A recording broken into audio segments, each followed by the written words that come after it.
Alrighty, so today we actually have a little bit of a different setup than usual. I know you guys don't, I know YouTube won't see this, but instead of just recording it and going, we are live streaming it on Twitch. So the intro is going to be a little bit weird.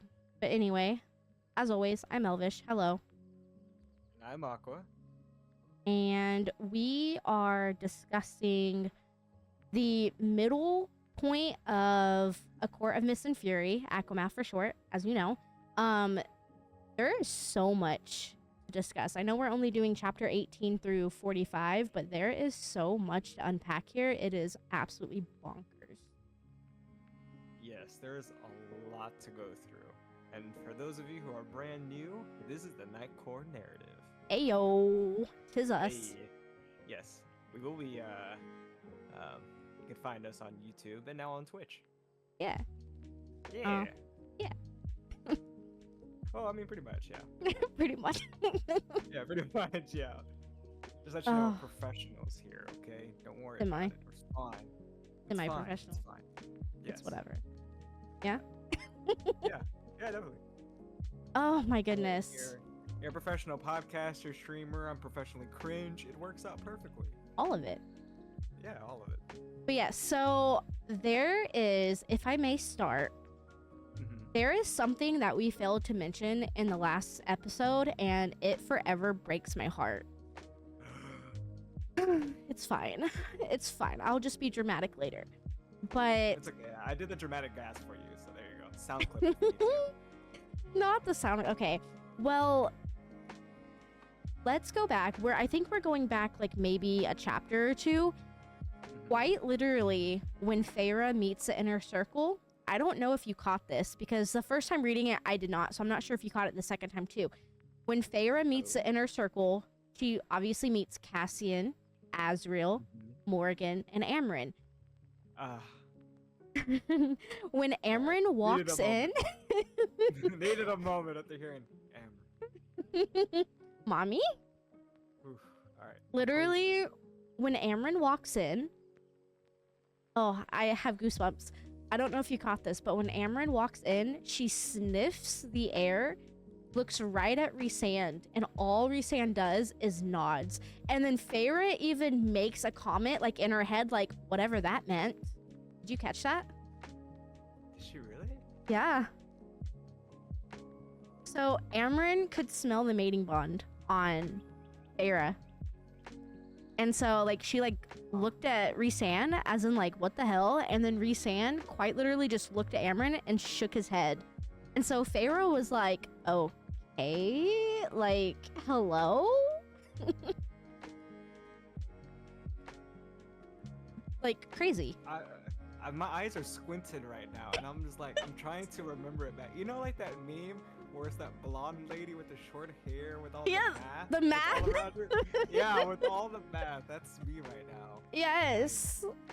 It's... I literally just, I did that naturally without thinking about it, trying to, like, remember. Did she really? Yeah. Like, absolutely. Okay, if I can find it. I don't... I swear to God, I will go back. I will go back a book because right now I'm on the third book right now. Rereading it through audio. Yes, I know what I said. Oh my god, if I can type... I have my notes everywhere, and, like, I cannot type with my notes. Okay, hold on.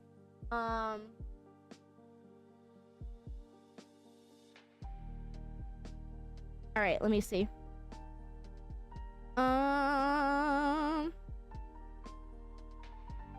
Okay. I'm frantically looking for it, like, not gonna lie. Alright, so she sniffed again, and I've never felt so laid bare. Surprise lit Amryn's eyes. Rhys just nodded. Oh my god. Yeah, you're right. I do remember reading that. I never caught on to it. Wow. Oh my god, hold on. Even on the second go through, I didn't catch that. It's on page 163. Okay. Yeah. So it's like, so starting from the beginning, it says Amryn's head tilted to the side as she said to me. I tried not to shrink from it. Skipping ahead, she sniffed again, and I never felt so laid bare. Surprise lit Amryn's eyes. Rhys just nodded. Whatever that meant. I was tired already. Tired of being assessed and evaluated. Oh my god. It's so easy to just like go over that. Like, you literally Like, can easily miss something that small, but then now rereading it, like, that is the biggest piece of information that Sarah just like hand fed us and nobody noticed. no, it's more like she gave us like a whole bit of kibble, right? And there's just a tiny bit of like bacon flavor, like little treat. It's like a tiny morsel, you know. But you taste it, but you just somehow go over it. No, At least that's what absolutely. I feel like. That's what I feel like. God, wow. Huh. You know what I kind of wonder sometimes? That just you just reminded me of something that like I wanted to mention last time, like last episode. You know how like they always smell things? I wonder what a mating bond smells like. Oh. I mean, gross, but oh. But you're curious, right? But like, Don't tell me I'm the only one who's curious about it. About no, wondering I how mean, that smells. yeah, no, I'm pretty curious about it too. You seem so reluctant about it. I'm like, I don't. What if it smells like it was like peaches or something? I don't know. It's No, and just- I was literally thinking like, what if it smells like flowers or some shit? Like, what if it's sweet? But what if it's only something that like? But then how is Amarin able to smell it? Like, but then again, she's out of this world. Like, she is not a creature of our world. Yeah, no, it is definitely. I think it is explained by now that she is definitely not in this plane of existence. Yeah. Definitely from some other plane. I know later on it goes into a little more detail. Actually, it's not until book 3 where it Yeah. goes a lot more in. Well, I'd say a lot more in detail, but in just to kind of like. Well, obviously we already know that these podcasts / streams are spoiler alerts. Yeah. Spoiler Oh, alert. absolutely. Yeah, it does say later on, and I know this is going ahead, but it's kind of relevant to now as well, that that Amarin, more information is talked about her on the 3rd book, but there's still not much to go off of. Yeah. And even like now, you pretty much get the most of information from her.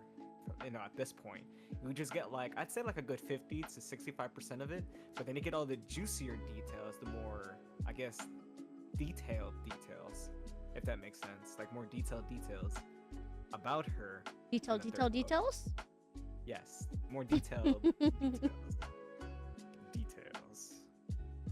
But yes, no, you get a lot more into it, you know, in the 3rd book. Oh, absolutely. Even now, what they say about Amarin, that yeah, she's a not very, very interesting character too, and it's kind of like we used this to describe Feyre last time, but Amarin is like really, really complex. Like there is so much about her.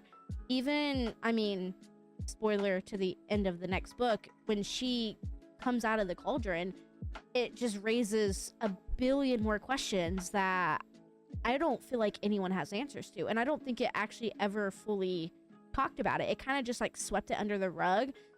Not like really, but then if you think about it in the final book, or the final book of what we have now, there is still really no answer of what she really is. Yeah, even when we do get a glimpse of her real form, and even on the 3rd book, kind of also again going ahead, on the 3rd book, it does say that well, for one, she had siblings, and she was definitely from another place, Mm-hmm. and she was drawn to, you know, a rift. She said that she went through a rift, and so she was the one brave enough to go through. Yeah. And you know, it's just interesting because it looks like she came from like some sort of like warrior race or things like that, because I think she mentioned like she just raised the city of a battlefield. Yeah. All the rift, and then she was called to like a moth to a flame. I think it even used that. I think figure of that's speech, yeah, too. no, I think that's correct. Yeah. Well, And we know that she could fly because Ugh. in the book, yeah. mommy. Anywho. Nami. I'm so jealous. I was rooting from the summer court just so I could be a certain somebody who's certain relations with a certain lady. You know what I mean? I actually do here at the beginning, because we're gonna discuss a little bit more. I actually have descriptions about some of the inner circle, just like what was said. So just for people that are like needing kind of a refresher, because again, once you're all the way through the books, information like this just goes over your head. So I do have that. But if you remember, we ended off the last episode with the bone carver. We had just freshly winnowed to the mountain prison, and we were, kind of, yeah, that's where we are. I have nothing else. I have nothing else for you. They went to the. What was the reason why they went to the bone carver again? I mean, it was to like get some juicy information, right? Yeah, it's some things are going on like high burn and things like that. Correct. For the cauldron. Right, no, because for the books. For both, actually. Yeah. For both. Yeah, technically for both. Yeah. Because they end up going and asking about the cauldron, but then they do ask about the book, and then they ask about Highburn. So when we first show up, it is actually Cassian, Farah, and Rhysand at the, I guess, base of the mountain. And, this is around the time where Amren actually visits Farah. And if you remember, she gives her an amulet that allows her to get out of the prison. And Amren stresses so hard that this amulet will have to be given back like 1000%, or she will hunt her down. And like, first off, hearing that, because like, if you remember too, at this point in the book, Rhysand even said, yeah, I'm High Lord and I don't test her, so I wouldn't get on her bad side. So hearing the most powerful, like, unearthly creatures say that she's gonna come after you, I peed a little. It was like, I am fearful, but aroused at the same time. That was me. And then I think if we're skipping ahead, I mean, the craziest part is, and I know I want to stay on this specific chapter for right now, but skipping ahead to they knew, by they, I mean the inner circle, they know how much trauma and PTSD that Feyre has. They know, without a doubt. So Amren knew specifically that Feyre was probably going to have yet another PTSD breakdown if she went into that prison without some light or like solitude. Some sort of like safety blanket. Exactly. Because we then later, and we later find out that this amulet is nothing. It holds zero power. Exactly. And she literally said, she was like, well, I knew you needed something, like, basically to mentally prepare you. And I love that so much. I mean, kind of a dick move, but it's like those dick moves that's like, oh, that's sweet. I'm still gonna send you a Christmas card. I mean, I don't necessarily think it's a dick move. I don't know. I kind of thought it was like a... Well, I mean, the reason why I say it's a dick move, because technically it's a bold-faced lie, but it is one to help you out. I guess it's kind of a moral thing. There's like a little white light. Comments, yeah, like a little white light to kind of be helpful. So I don't know. What do you think about the comments? I don't know. Do a little argument. Do a little thing down there. Do a thing. Do a thing down there. But I mean, don't get me wrong. It was probably a good thing. So I don't think Feyre would not have been able to handle it, especially no, absolutely not. With the bone carver himself. Which, at this point, too, I want to discuss the bone carver here a little bit, but I don't want to skip over the fact, like, as soon as they walk into the prison, Feyre, I guess, trying to distract herself, she starts asking questions, and one of the questions she asked about was Azriel. And, you know that Azriel is a man of very few words. He doesn't really... Nobody really knows too much about Azriel because he's a very private and secretive person. Yeah. And this is kind of where we find out that Azriel was very heavily neglected as a child. It was said that he was kept in a cell with no windows or light and only let out for an hour each day. And then his brothers, he had two older brothers, they wanted to play with the Illyrian healing mixed with fire and oil, which is what made his scar appear on his hand. And I don't know, I feel... He was neglected and abused. I think it's better off just being neglected in general. Mm-hmm. After all the torture that his own, brothers gave him. Yeah.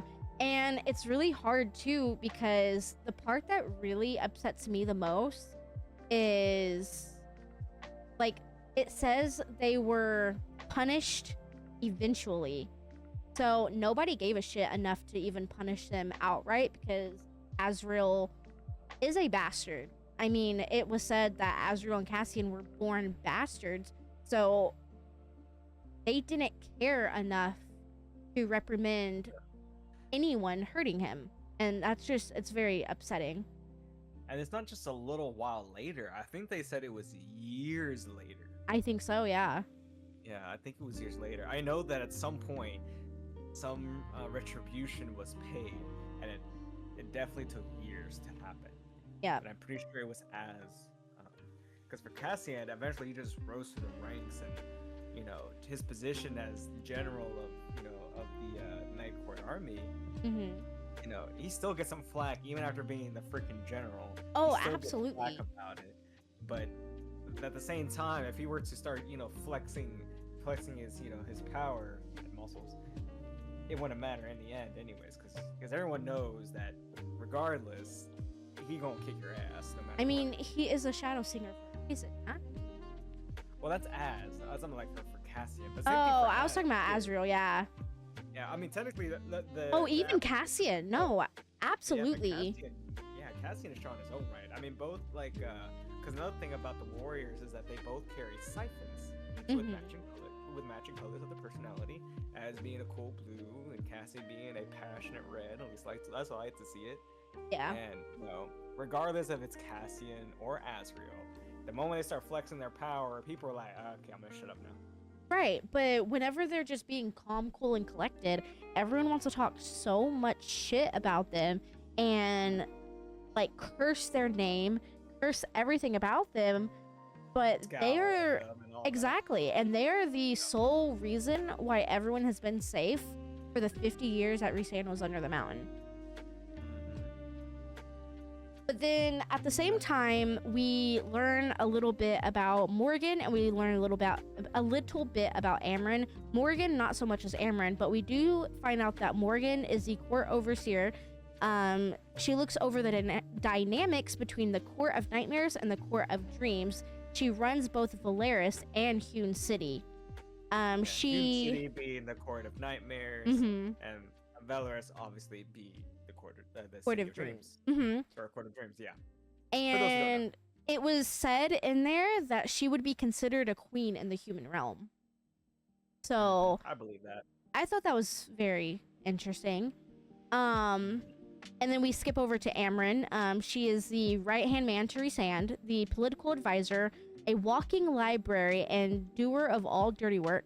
If Rhysand's army fails and everyone in the court dies, she would find a way to end the world, she would find a way to undo the spell kept on her and unleash herself on the world, which Rhysand would ask her to end his life before that happens.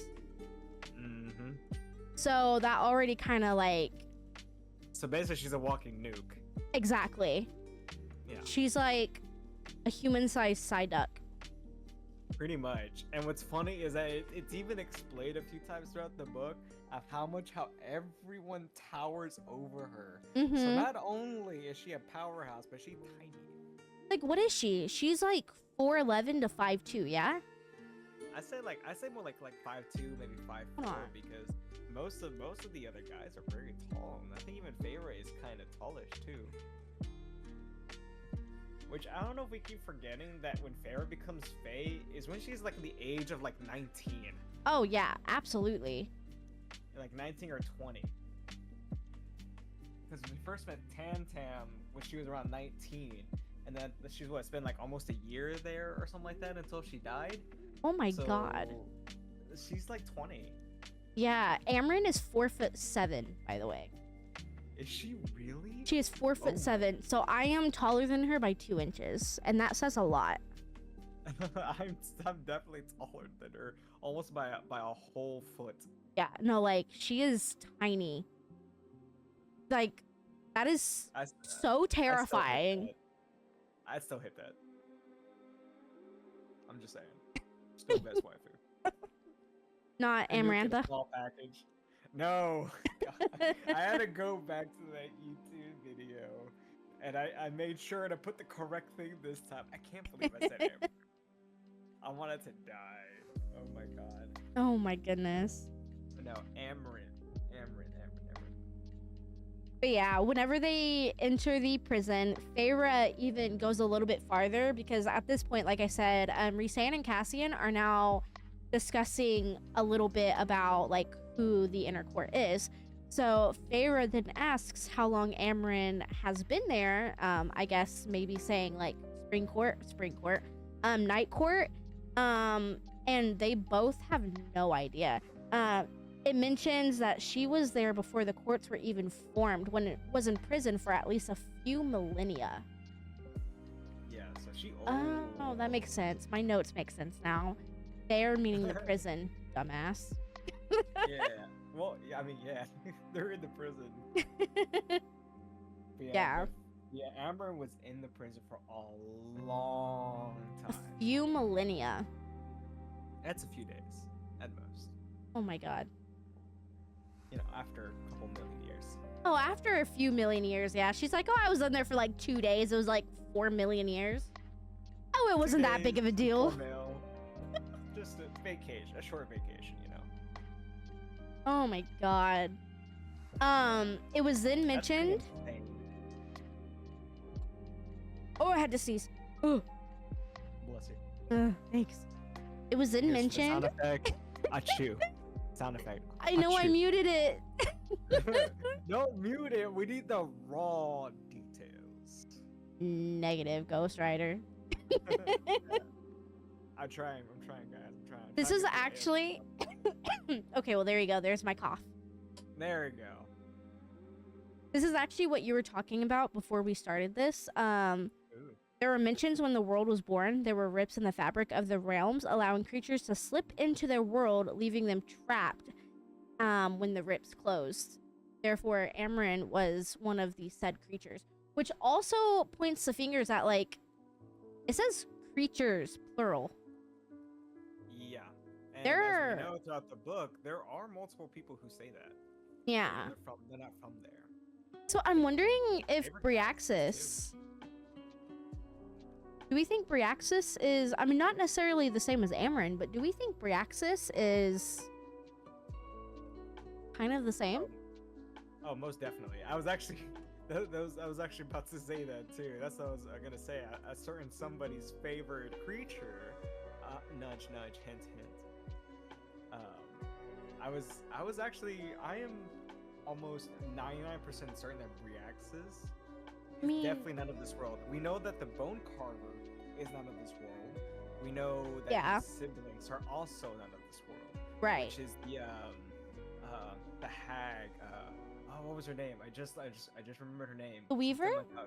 The Weaver, yeah. The Weaver and the one from the Koshi. Crochet.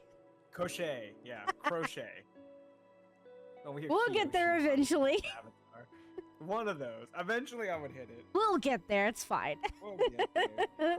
and then the sister Agatha. I know it's not Agatha. But I just think of Agatha. I can't help you there, bud. Mission failed. We'll get him next time. We'll get him next time, boys. Yep. But it even said, and even he said himself that he's not from this world, and he's trying to get home. And Amarin is also trying to find a way home as well. Yep. Well, and then Amarin's doing everything she can to get the spell on her lifted. Which, of course, we know that if that spell were to ever be lifted, that would be the end of our world as we know it. Yeah, like, she would just consume all of it. Insert that song here. It's copyright, so I'm not gonna sing. What song? It's the end of the day that we know. I don't want to say it, because, yeah. Can you guys believe on Aqua's Twitch he got rid of the sing mode? I'm so very upset by it. Okay, there's no need to put me on blast. All right? I'm very I'm upset sorry. by it. It is I know. you're horrible. upset. It is I hard to would see. no, It I is would hard abuse that button, and now I don't have that right. Thanks. You're welcome. But yeah, so it's even crazy because like talking about the bone carver, like the whole beginning of this is about the bone carver. He appears different to each person. So it's mentioned that when Rhysand sees him, he sees him as Jurian the last time Rhysand saw him in the war. It's not mentioned at this particular point in the book what Feyre sees, but eventually, I believe it's later in this book or early in the third book, Feyre has been seeing Nyx, their son, the entire time. By their son, Feyre and Rhysand. Yeah, it is confirmed on the third book. Third. On Wings and Ruin, the next book. So But just went to that part, not too long ago. I just oh, went to that part. I'm so behind because I can't do my notes when I'm at work. So I'm so behind. I literally finished my notes this morning. It's okay. I'm mostly just like re-going over the book, mostly because one, I enjoy the book. Yeah. And so it's like, and I don't mind re-listening to it, especially since now I can, and I'm taking every advantage of doing so. Oh, absolutely. Yes. And that and plus, I just want to make sure I get my information correctly. That has been a hot minute. There are Flames I can mostly, do more off of memory than anything else because that's the freshest one. Yeah. But it does help re-listening to it, and plus, it's kind of enjoyable. Right. Oh, I'm definitely gonna re-listen to them. I'm currently in the middle of tabbing the first book. I'm at the part when she goes under the mountain, so I only have a little bit to tab in the first book, and then I'm going to reread this book once we're finished with the whole podcast and tab this one and go on. Yeah. Oh, that's spicy. I have a soda. I have me some non-lactose free coffee. Oh my the god. Lactose is actually helping me with my earlier issue that I mentioned. Oh my god. I am moving on because of that. Don't worry about the details, folks. Don't worry about it. I'm moving on. So but before we do, I will say about the bone carver, you gotta think about it. It's pretty terrifying the fact that no matter who looks at the bone carver, it's always something different. yes. No one ever has the same experience. I think going up ahead again, I just mostly want to emphasize of, like how crazy the bone carver is, because the fact I think Cassian sees like a giant like evil creature. Yes. And now the thing is, and maybe it's in the third book and maybe it's just something that I'm like overlooking right now, does it ever explain why? It does not. Because I understand the bone carver is not of this world. I get that. But what is the bone carver? Like, what is he? I mean, they say, like, and this goes with like the three siblings, the bone carver, the weaver, and the one in the lake, that they are basically death gods. I mean, they are. Like, the weaver uses death to revitalize herself. But I don't know, we don't have enough information on the lake one yet. Yeah. The bone carver, he carves death. Yes.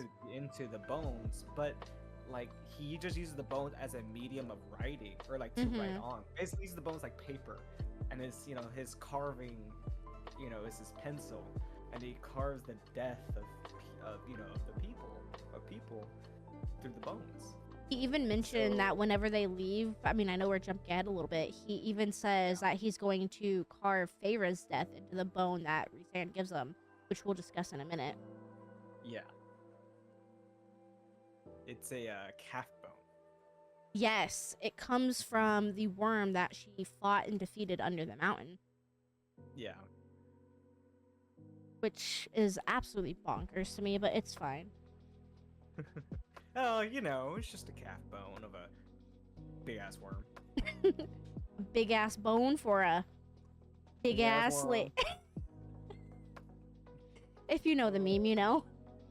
But yeah, so So Feyre was instructed by Rhysand to quite literally never lie to the bone carver and to always ask a question in return. And I love that personally. But going in, the first question, the bone carver asked Feyre where she went when she died, if you remember. I do Feyre remember, yes. mentions hearing her spine snap, but was gone before she could feel any more pain. She did, in fact, see a tether, a thread that she yanked on, suddenly allowing her to see through Rhysand's eyes. She followed that thread all the way back to her new body. That thread, I know this is most likely what it is, but it's not confirmed yet. I'm wondering if that thread was their mating bond. Because why else would it lead to Rhysand, right? Exactly. It's the only thing that makes sense.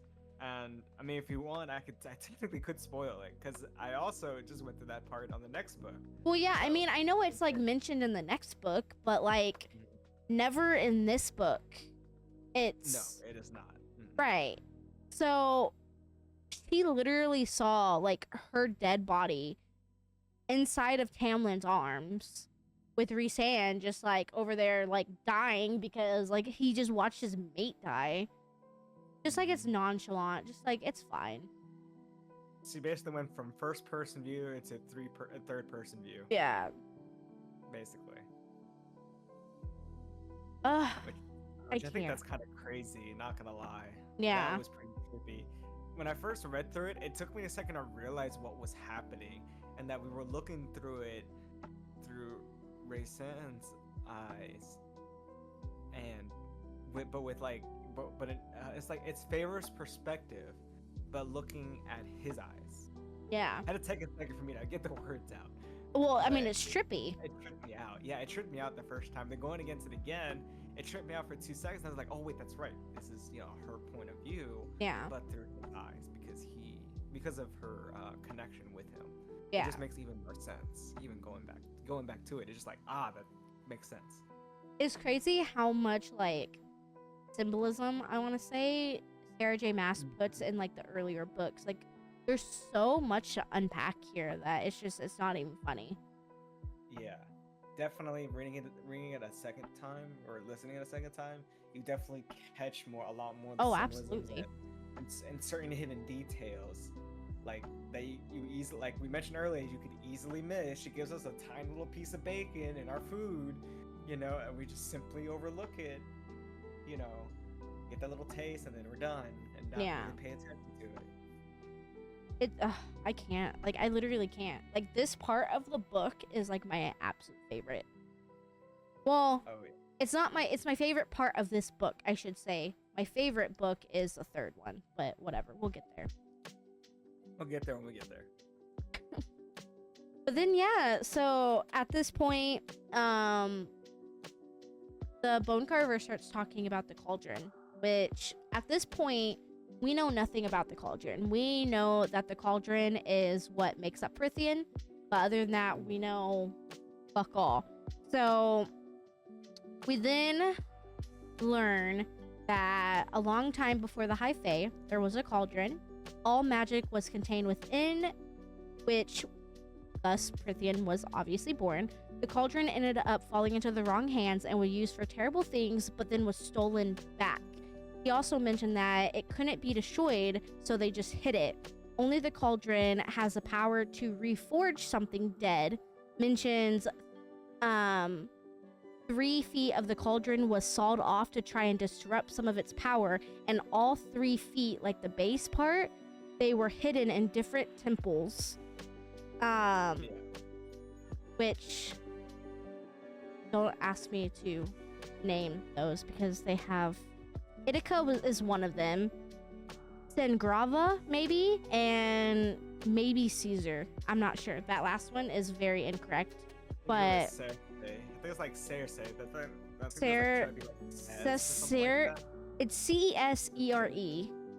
Yeah, but I think the C is more pronounced like an S. I think so. Yeah, but Savengrov and Ithaca. Yeah, those two you definitely got correct. Yeah. Yeah. Those, they sound pretty dope. Oh, absolutely. not gonna lie, Seven Gra reminds me of Skyrim. It does. It It does. does. But it was said that if someone was able to get all 3 feet together, they would be able to use the cauldron at its full power. And this is where it is now confirmed that the King of Hybern has the cauldron, and is attempting to use the cauldron to shatter the wall in between Prythian and the human realm. Yeah.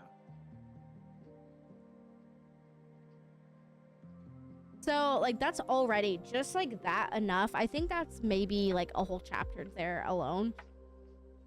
That is absolutely crazy because now you're kind of getting into the why behind like why Hybern is doing what he's doing.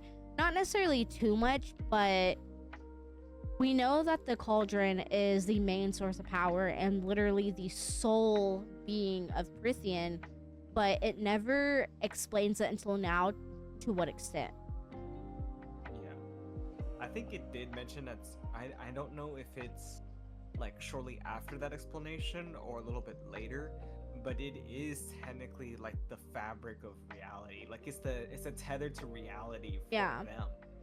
And because I think at some point it was mentioned, this might be skipping ahead. I don't think it's too far ahead, mostly because like a lot of the cauldron stuff comes in like bits and pieces, and a lot of the information is like repeated a little, not I won't say often, but it's usually more or less repeated.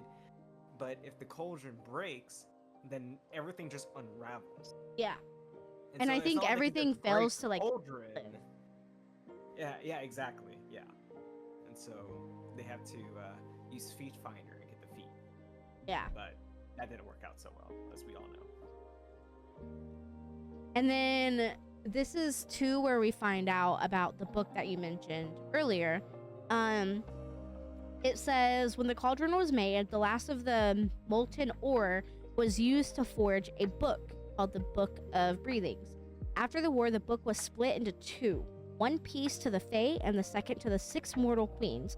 Only someone made can speak the spell and summon its power, aka Feyre, or later on Jurian, and summon its power. Tarquin, which we know is the Summer Court, he has one side of the book, and having both sides would nullify the cauldron. Yeah. It's the only thing that could go against it. Yeah. Which is pretty crazy. No, absolutely. And there's a part towards like after this whole next section, there's even a part where Rhysand comes out and kind of hints towards the fact that there might be a spell to undo what's on Amren, but he doesn't let her know in the off chance of like getting her hopes up. Yeah, I think also there's a small chance that she can also find a way home too. Yeah. But I think letting her unbound would be enough to get her home, because you would think she'd be powerful enough, but at the same time the rift did open on its own and she just went through. Yeah. So I think maybe unbinding her and knowing that knowledge might also be a way to like unravel, like the way how I think of like how they view reality is kind of like a thread. So they unravel the thread, and then it opens a seam, and then there's a new world, another world. Right. And so I think that if maybe doing that, and maybe given the millennia and over time, I'm sure Amren may have gotten stronger. Oh, I'm not doubting that 1 second. Yeah, because I like for most of these, like, and most Fae in general, for the most part, just seem to get just stronger over time.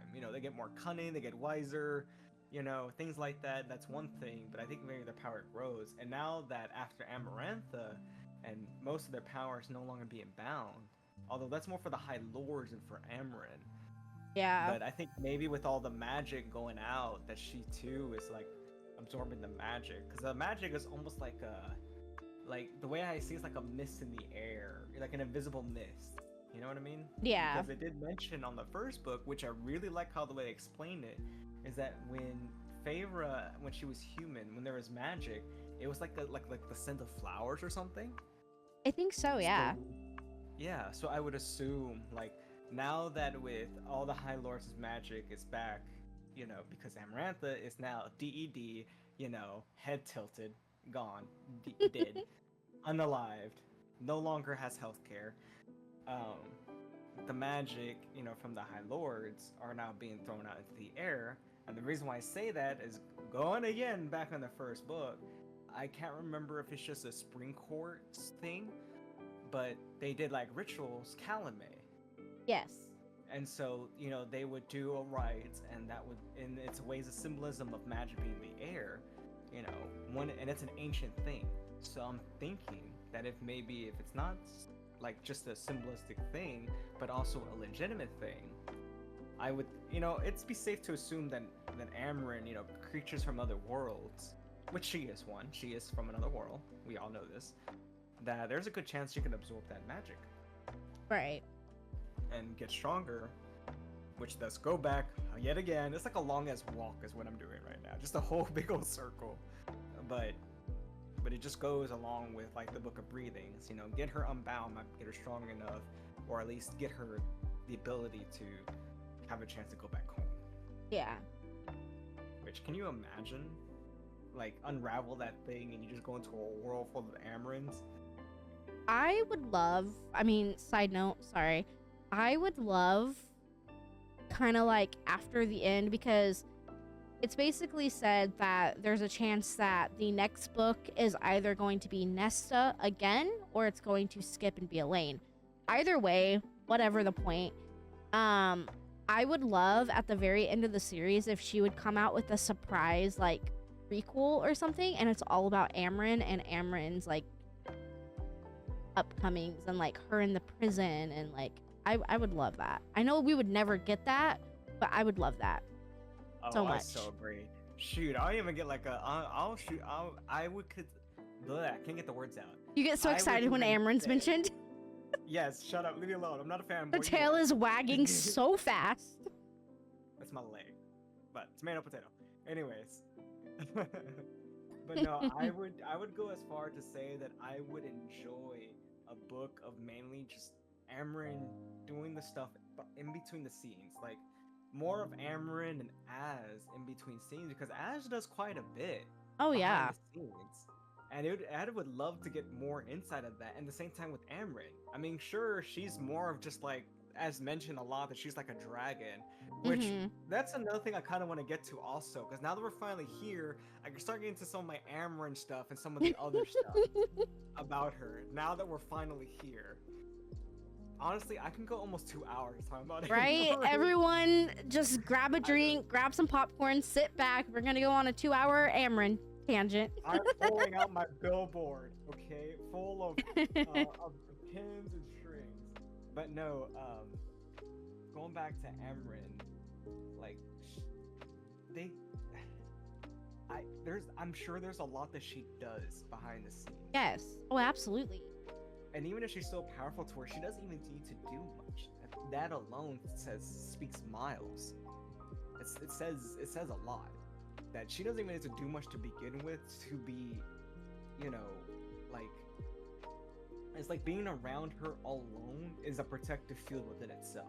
Well, and I mean, kind of piggybacking off of what you just said too, I know I've already mentioned it, but we already know, and we've said it a billion times, Rhysand is the most powerful High Lord in all of Prythian. Like, it's not just saying like he's powerful, like he is the most powerful High Lord. He quite literally, like, we're getting there. This isn't until the end of the third book. He quite literally walks through people in the war, snaps his finger, and they just obliterate. Like, it is, like, he is quite literally the most powerful High Lord, and even he has come forward to say, I refuse to fuck with Amarin. He doesn't even have the, I literally don't think if they had a 1v1 one another, I'm pretty sure Rhysand could do some damage, but I'm pretty sure, like, basically, like, the snapping of the fingers, obliterating, I'm pretty sure that's what Amarin would do to him. I don't think he could withstand more than maybe, like, 30 minutes in a fight with her. I think literally at some point that was mentioned to where that Rhysand can fight Amarin, but he knows he will not win. Right. Or the chances are slim because she would just outbeat him through just pure stamina alone. Exactly. It's like okay, they all have like a limitation to their power in terms of like mana. Like they have a certain amount of like mana points to what they can use before they exhaust all their power. Because because eventually they'll just run out if they keep using it over and over and over again. You know, Rhysand has a lot of it and a lot of power to begin with. Amryn has a lot of it and an excessive amount of magical energy, magical power. You know, she has a lot of reserves. That's what I want to use, is reserves. And I kind of don't want to say what I want to say because, like, I kind of don't want to jump ahead. But we already know that Rhysand has a secondary form. We already know that. So I'm pretty sure going into that secondary form would absolutely fuck up Amryn. Not to the point of him winning, but then also going into that secondary form to get that, right leg in, basically. That would use up so much of his stamina that once he's out of it, he's probably, done for. Yeah, I think it was mentioned that he would have to go all out as soon as possible and basically, beat a time clock in order for him to win. Exactly. That would be the only way. If he fails at that against Amryn, he's done for, and he knows it. Oh, absolutely. He's done for, and then as soon as she is able to get rid of him, all of the Hewn City, all of Valeris, and then the rest of Prythian and the human realm is completely obliterated within seconds.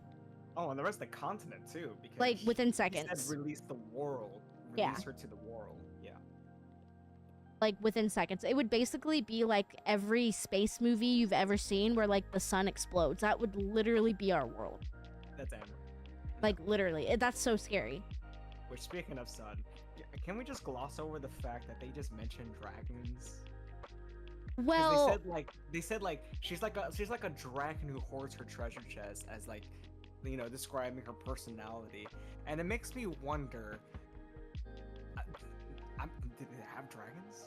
Okay, so yes, they do, but I can't speak on it because I don't know. So yeah, we don't have concrete evidence yet, and we do. We do. Really, harder concrete. No, evidence. We do have concrete evidence, but you and I specifically as people, we do not, because it is already known that the entire Sarah J. Maas universe is connected. So that's true. In Throne of Glass, I believe, and I know people are gonna hate me because we haven't read it yet, unfortunately, because we were going to read it, but then when this podcast came up, we ended up rereading the ACOTAR series to make sure that we had all of our details correct. So in the Throne of Glass series, I believe there are dragons.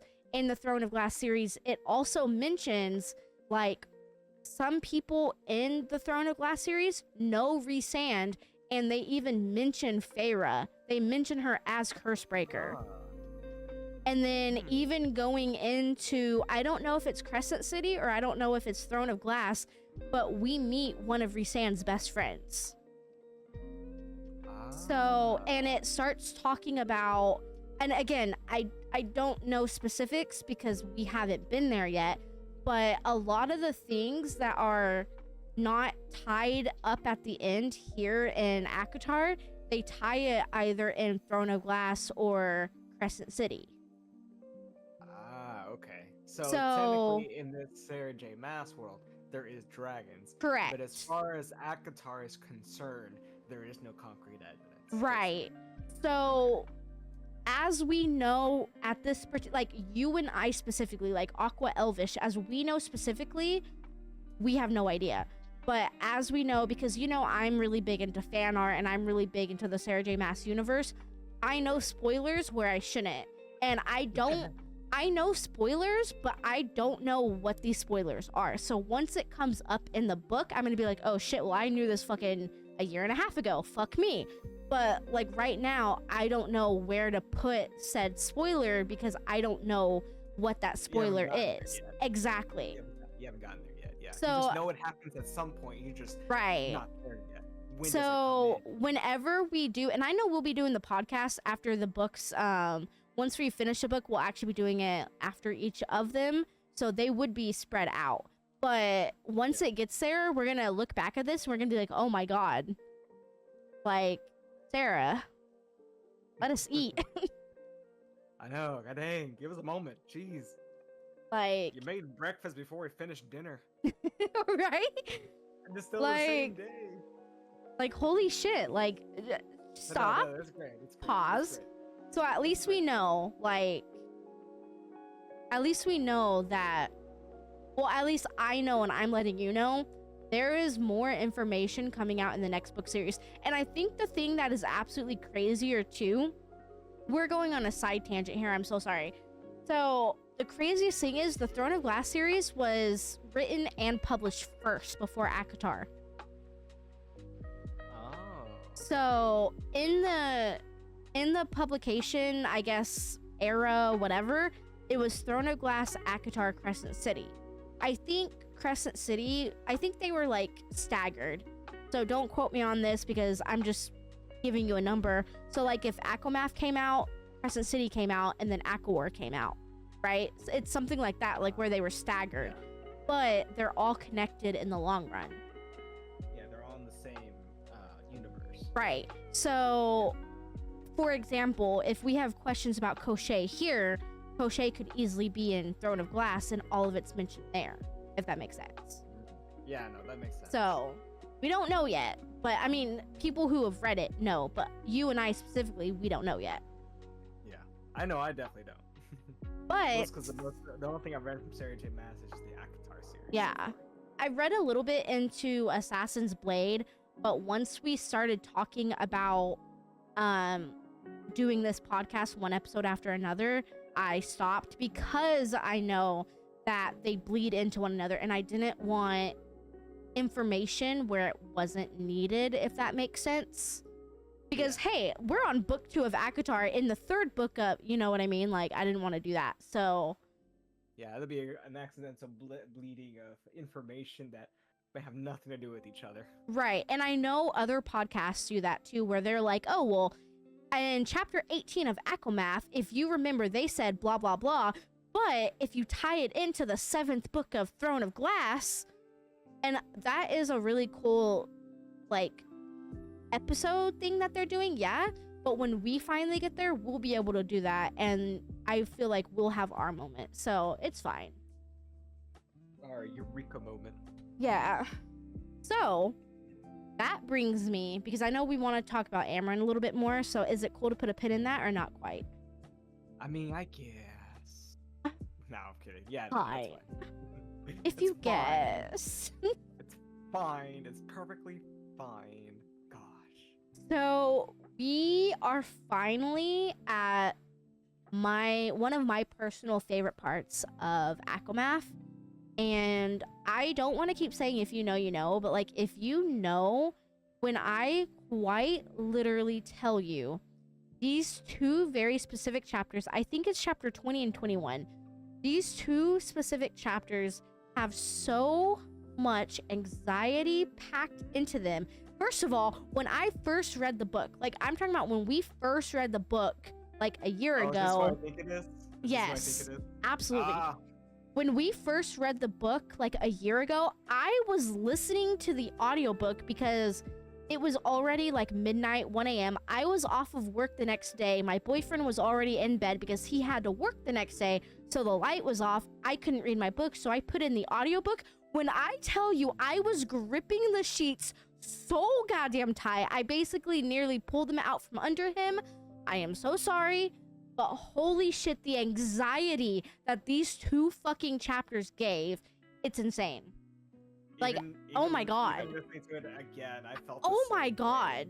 Oh, I love it. Oh so my much. god.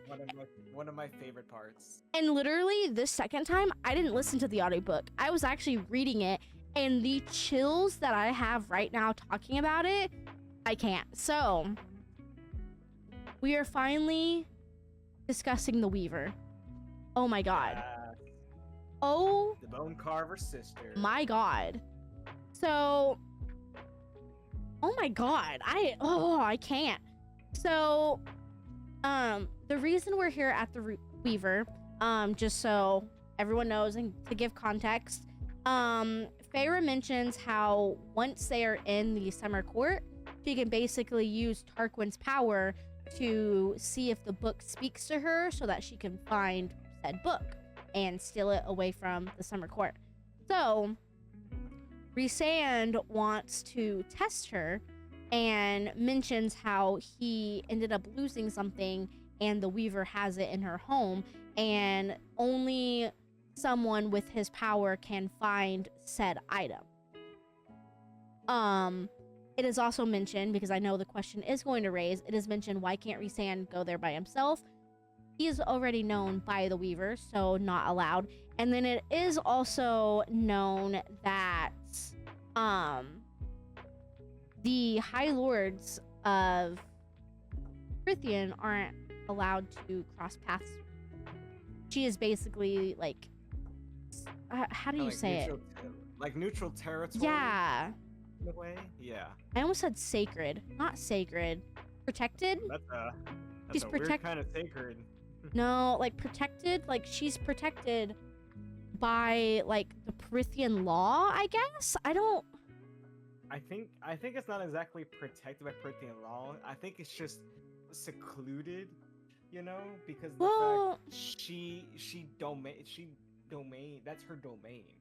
Yeah, So but she's like claimed territory, but it's like wild territory. Like the mountain area is kind of like its own court. Like like when they went under the mountain, they said that the mountain area is kind of like an like purposefully unclaimed ground, and then this specific part of the forest is kind of like the same thing, but it belongs to the Weaver because she was like bound there. Yeah. Well, it definitely does say that later on she was bound. It's in the third book that she did that. She was bound, and that was her territory. Yeah. And so no one fucks with the Weaver. Right. No one dares to mess with the Weaver. And there is a pretty good reason why. Yeah.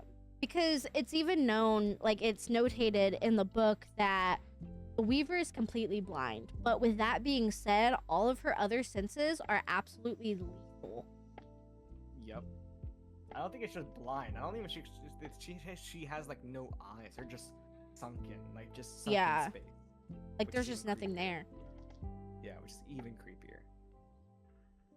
And it's also notated by Rhysand that she is not able to touch any other item there except for the one very specific item that belongs to Rhysand. Because the Weaver will know. Mm-hmm. Which, that just raises question on its own, and I do have questions, but, basically, when they get to this house, they get to the Weaver's house, and we hear the Weaver singing a song. Now, the only unfortunate part is, I don't necessarily remember the backstory of this song. I was watching another ACOTAR podcast that popped up on my For You page on TikTok, and one of the co-hosts was going into great detail of what this song is and what the song symbolized. And when I tell you, my mind was absolutely blown, but I can't remember it. But I believe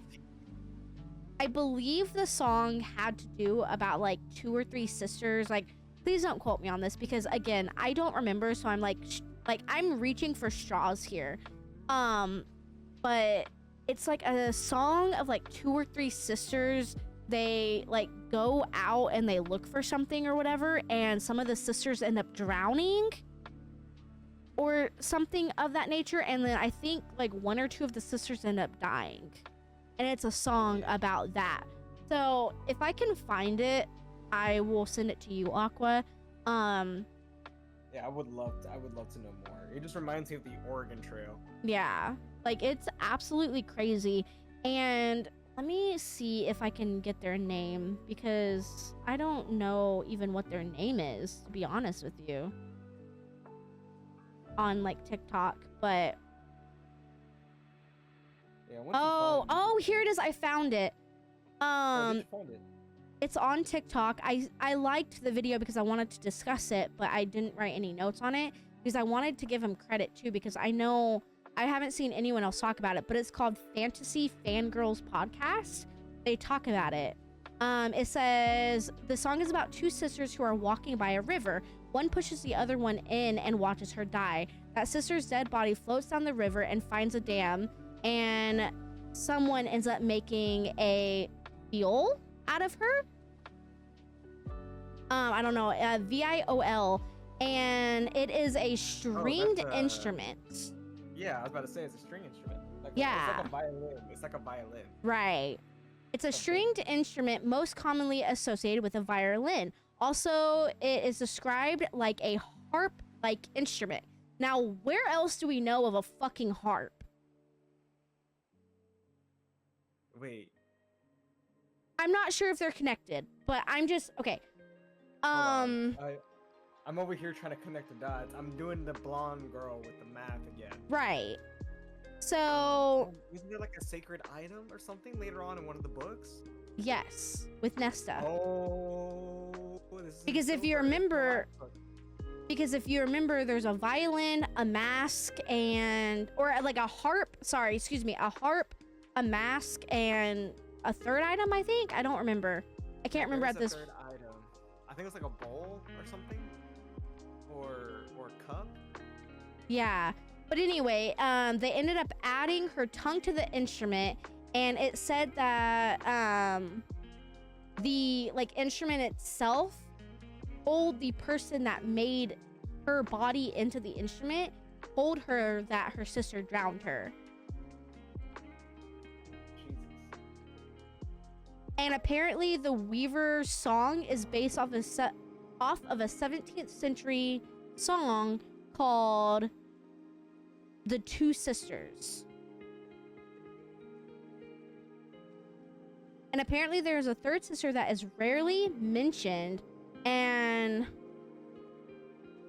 apparently like either the Weaver is just singing a creepy song, or maybe the Weaver is singing about her and the bone carver's third sibling, which we know has to do with water. Oh my god, I see where the connection's going.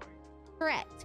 But this again, I can like tag them below or something. But it is Fantasy Fangirls Podcast. I'm actually sending it to you as we speak. We can watch it later or now if you want. I don't personally care. I'll watch it later. That way I can like really pay attention to it. Yeah. So it is absolutely like bonkers, because that just randomly came up on my For You page, and I never thought to connect the dots on that, but she mentioned it, and I never would have even thought to look closely at what the Weaver was singing about. Yeah, I just thought it was supposed to be just a creepy song, but oh my god, that gives it such much more meaning. Yeah. Especially later on, after certain things that happen, it kind of like raises more questions, but at the same time, it gives a lot more depth into it. Right. I have to say, Sarah J. Maas really went very well with the details. Oh, absolutely. Small details. Oh, I love it. Is this a bad time to tell you I have to pee? Yeah.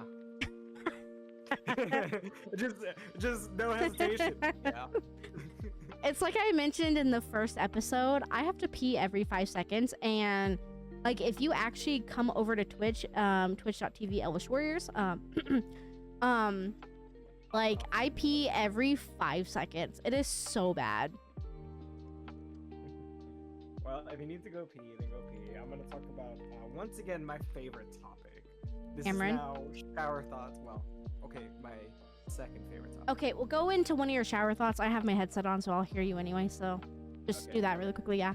So it is now the segment of the podcast / stream where we go shower thoughts with Aqua, which is me, Captain Cringe. I want to go back. There were two things that I mentioned on the first and second episode. One, we need the tooth fairies. Sarah J. Maas, tooth fairy. I need to know, do they eat calcium? Second thing, we talked about the solar quartz. There is a night court. There is a day court. There is a dawn court. Why is there not a dusk court? But if I had to guess if there was a dusk court, there is only one location that is technically unclaimed, which I'm starting to think maybe it is the dusk court and just no one talks about it, or they just became the vanished, and that could be the mountain location, the mountain territory. where Amarantha had taken all the elves, all the fairies at, and maybe that is the Dusk Court, because there's opposite. There's the 4 seasons, and there's only the 3 times a day, which is the day court, the night court, and then the dawn court and the dusk court. And I would say that the Hewn City could maybe be the Dusk Court, but they're both just part of the Night Court anyways. Listen. It's just they do different types of night. The dark, really dark and evil part of the night, and then the nice, pretty, what we all like part of the night. I'm just saying. We need to know about the Dusk Court and the are the tooth fairies from the Dusk Court. Listen. And do they have calcium? Hey. Oh, hey, you're back. Welcome back. Listen. What? So, I know it's weird to have my headset on, but I like to, when I go pee, I want to, hear everything, because when I come into the conversation, I want to know what we're talking about. I don't want to, stop everything, and you know how awkward it is to literally not have a phone, not have anything, just have a headset, looking at the wall, peeing and laughing?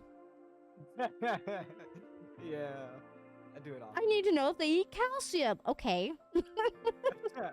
I'm just saying, the teeth. Why do the tooth fairies need teeth? Why? I'm also eating a cantina taco from Taco Bell. So, excuse me. I'm a little hungry. That reminds me. I found a recipe of how to make White Castle burgers. And it actually came out really good. Let's just say some of my family members had seconds, and they devoured it. Oh, blasphemy. And it's so good. It's so good. All right. So, oh my god, this taco is mwah. Nice. If Taco Bell want to sponsor us, hey, we won't Oh say my god, no. Taco Bell, please sponsor me. I'm poor. Yeah, shoot, I'll take free meals. I'll eat those chalupas all day, every day. Oh Actually, my I prefer god. the Crunchwrap and the Taco Supremes. I actually, no bullshit, I had with the Crunchwrap today. They have a brand new Crunchwrap that is, it has a Cheez-It in it. It's pretty good. Oh, so good. Now I want Taco Bell. My bad. So good. What? Anyways, back to it. Okay. Hold on. Fairies. Sorry, I too slow. Hold on. No, you're good. You know like that alien meme? Instead of aliens, it's fairies. Oh, I'm finally back. Okay. Alright, welcome back. Oh my god. Anywho, so yeah. So we'll kind of dive deeper into I kind of want to do a little bit of research on, actually, let me see. For the Weaver? Yeah, because I am still heavily on the Weaver topic, because we need to have a whole segment of just the Weaver. She deserves it. I agree.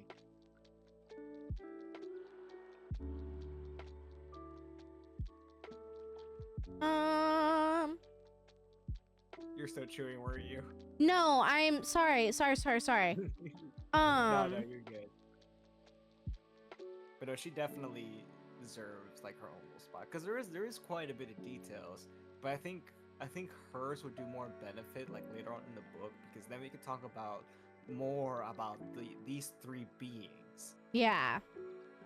And the Weaver, it's just her alone is a pretty strong powerhouse, and there's another part about the Bone Carver. I don't think, it's not until the 3rd book where they mentioned that they were siblings for one thing, and that even the Bone Carver is in prison for his safety. Mm-hmm. So I would definitely love to get more of a deep dive into the 3 beings. I was actually curious if I could find it on YouTube, the original ballad. Oh, really? I think I may have found it. Ooh, please send. That'd be great. Mm-hmm. I think I did find it. And for those of you down in the comments, or the listeners, if y'all want to need to find some of the things, Elvish is really good at finding stuff. I would have never been able to find it, to be honest, because Yeah. I'm pretty good brain, and my one brain cell has only 1 neuron activation per minute. So yeah, it'll Well, take you I for will like for sure, I will for sure post it down below. For sure. Like it'll be in the description. Bet. I'm gonna take one more bite. Okay, take a bite. I'm gonna take a sip Okay. of my emotional support coffee. So, I guess side note, I've been like dieting really hard lately. It's been a high protein, low calorie diet. Yeah. So I don't really eat much during the day. But I had a taco left. This taco has 200 and I think 30 calories in it. Yeah. And I think like 25 grams of protein. So I just randomly got hungry. So it's not like I'm just randomly snacking. It's just that I genuinely, legitimately do not have. I've only had one meal today. So it's not like Yeah, and I started getting like weird shakes. And I've been getting these weird shakes lately. I understand it's because I'm not getting enough nutrients. I get that. That's why I'm eating right now. So sorry. I think you're just trying to, Anywho. you know, if it was like last episode, you're trying to channel it in a Feyre, that would have been good. We all know Feyre last time in the Supreme Court, malnourished. Like for real, and I'm tired of feeling that way. Anywho, the more you know with Elvish and Aqua. I need to make a pop-up segment, like in Canva or something, about shower thoughts with Aqua. Oh, that'd be great. I don't know. I need to find a way of editing it where it's just you on the screen, and then like there's like the orbs and like the rainbow and whatever. Anyway, continuing. Just put a like a poster board of like just random stupid stuff in the background. And just like a fake hand just going up to it and be like, this right here is what we're talking about. Tooth fairies and calcium. Can you guys see what happens when you get two friends together with ADHD? Well, I just have ADD, but can you imagine? I know, right? Anyway, fuck. Aqua, So, shut up.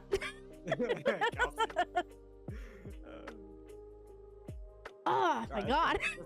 Let's I get back can't on do this. I track. can't work under these conditions. Oh, God. All right. So, like I said, they get to the Weaver's house and Feyre starts hearing singing. She goes inside to find the Weaver weaving a creature of sorts. Doesn't say what it is. It just has a creature of sorts into something. Feyre begins searching the house and finds a ring. The ring is described as twists of gold and silver, flecked with a pearl, topped with a stone of deep blue. Ooh, that is terrifyingly pretty. Absolutely. And we will then eventually get into it, and it will be mentioned in, or at the end of this. I think it's at the end of the next episode, or it'll be at like the beginning of the next book. But eventually we find out that she is actually searching for her wedding ring.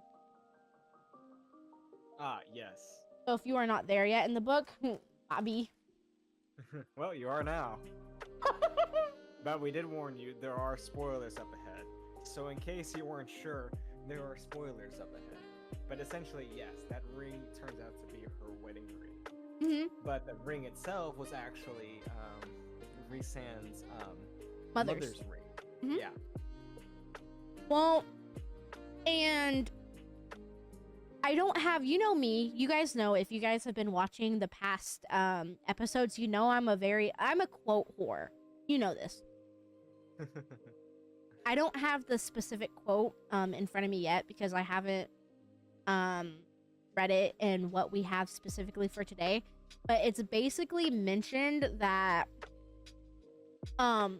basically the ring was there for who was ever powerful enough to get it for Rhysand, if that makes sense. Like, only the deserving can have the ring. And only the deserving who can get the ring deserves Rhysand and his love, basically. Yeah. And no one That has is, ever been deserving to get the ring. Exactly. I mean, you have to like really like love him to go through all that in the first place. because if that's not even worth going that far for him, then why even bother? I guess that's kind of also the mentality of it. The same thing, like, deserving, deserving and earning at the same time, if that makes sense. Yeah, and I mean, it's even mentioned too that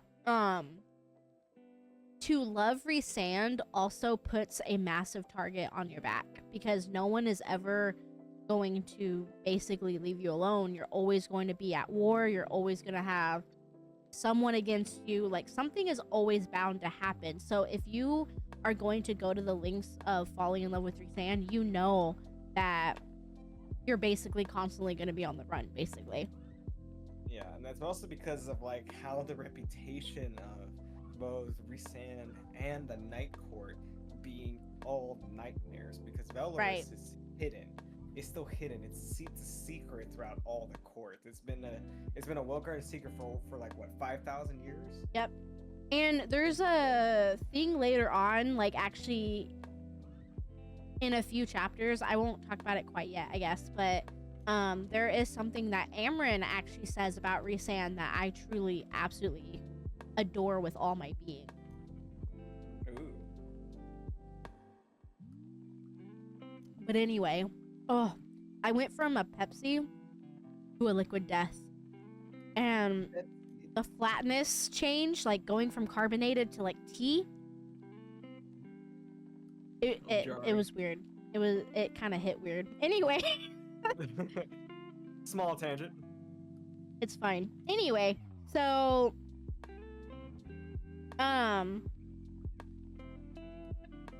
this is the part, this one line is what changed the entire game, right? This one line, I cannot tell you how much anxiety is packed within this one line, right? So Feyre picks up the ring, obviously because it is Rhysand's, and well, I guess his mother's, but it belongs to Rhysand. She picks up the ring, and out of nowhere, the Weaver stops singing and goes completely silent. Oh my god. When I tell you, I'm telling you right now, that motherfucker is not real. Yep, and immediately at the same time, not only did she stop singing and like stop everything, like she dropped everything. Everything. And then Feyre's like, who goes there? And then starts sensing her. And Rhysand was right about the whole fact that she was so unknown, because the Weaver, I think the Weaver had said that she's both, completely new, but yet everything at the same time, because she has all the High Lords' basically, essence into her. And so Reyes was right to have her do it. One, because she's the one capable of doing it, and two, it's also a wedding ring. And three, well, again, it would be the only way to get the drop on the Weaver, because, well, one, she would never expect something to be there that she's never met before. Especially a once human. Yep, something made entirely new. And I mean, I think it's also said over and over that it's new. Right, and that kind of like puts a pause on what we're talking about now, but kind of going back to smells. Everyone has their own smell. Like the High Lords have their smell, the Fae have their smell, the human have their smell, so on and so forth. What does a once human turned Fae smell like? Like, would they automatically know what she smells like? I would say not, because so far, like, the Weaver, like, it's old. So she would know a lot of smells. She did not recognize that smell when Feyre was all in there. It was not until she had touched something and moved something out of place. Right. Because However, there's a lot of junk everywhere in the Weaver's house. Like, there's a lot of junk. It basically, if you've ever seen like an episode of Hoarders, that's what the Weaver's house looks like. Pretty much, except the Hoarder is this, very powerful being who, a monster. However, right? Now, another question to kind of back up my previous question. It was said that the bone carver, going back like a chapter or two, or like 3 or 4, whatever, it was mentioned that the bone carver was only going to talk to Feyre because she was something new. So the Right. bone carver already basically knew of Feyre. Yeah, because the In a stone way. and the wind would speak, but he still had never like, Yes. but he still like never known her. That's how powerful these beings are. Yes. And that's what I was kind of bringing up earlier, and I completely forgot because of all of our tangents. That's my fault. But yes. So it has been mentioned multiple times within the books that the bone carver gets all of his information. He is just as gossipy as the serial, which I understand we have not talked about the serial yet. But when No, I like, tell I you, like talking better. I like Talking? better. Yeah, we have talking. not talking about the serial. The thing is, when, again, a side tangent, when we get to the serial is going to get basically 20 or 30 minutes just of his own, because he fucking deserves all the recognition that we can give him. I'm just gonna say that, like, he is not. I understand Braxis is like my favorite character, or like my favorite creature, but I don't know if I would consider the Serial a creature. I don't know. I say the Serial deserves like the highest of like titles.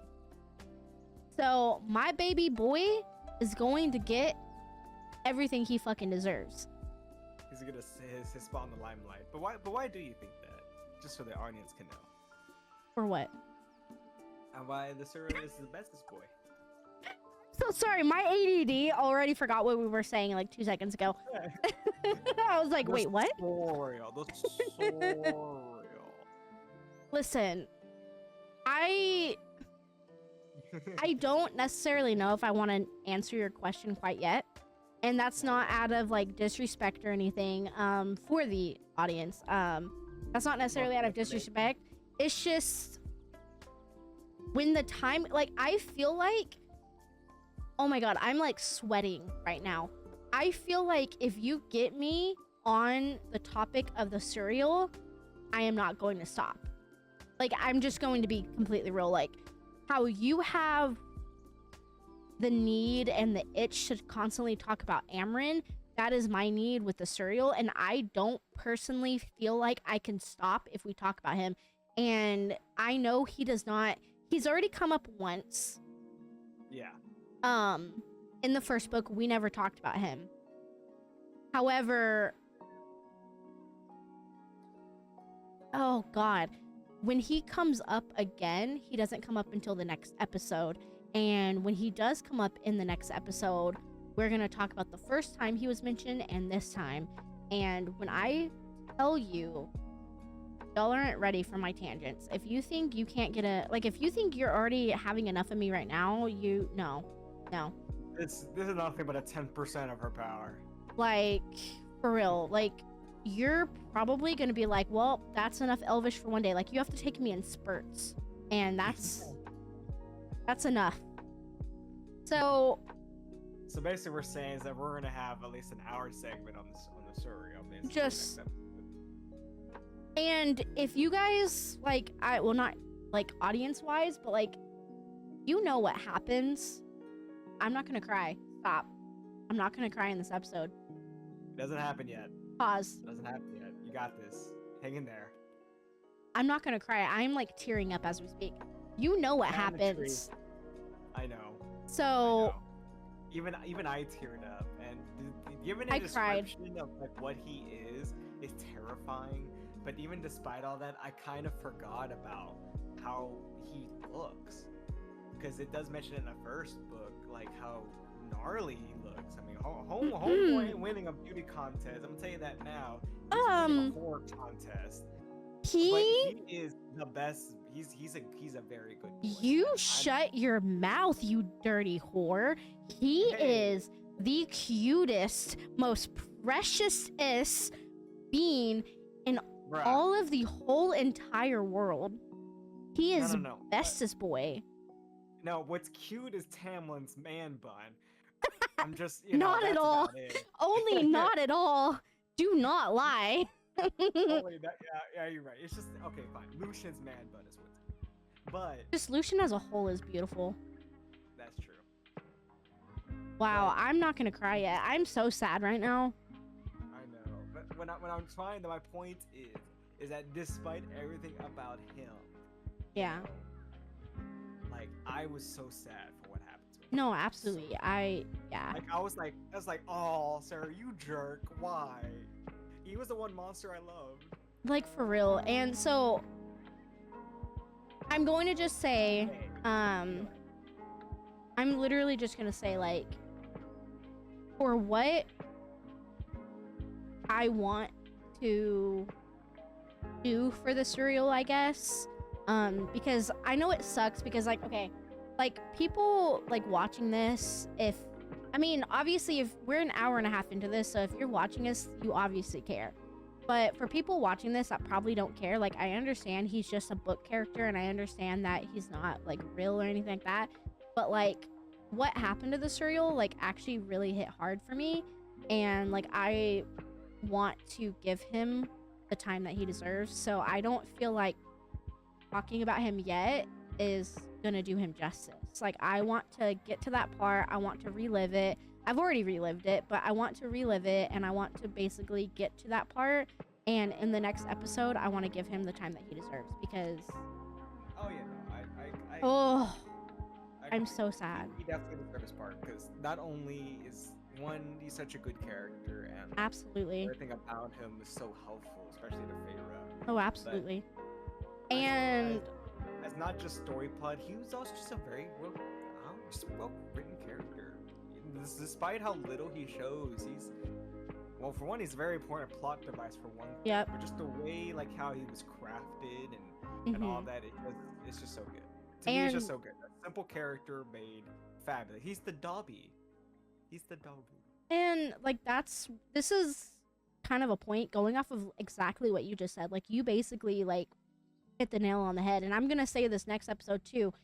He was only in the book 3 times? Literally, actually, once in the first book, once in the second book, and then unfortunately once in the third book.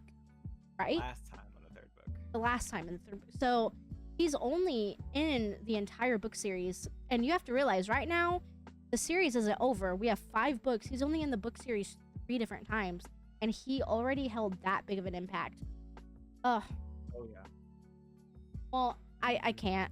We'll talk about it next episode because he deserves the world.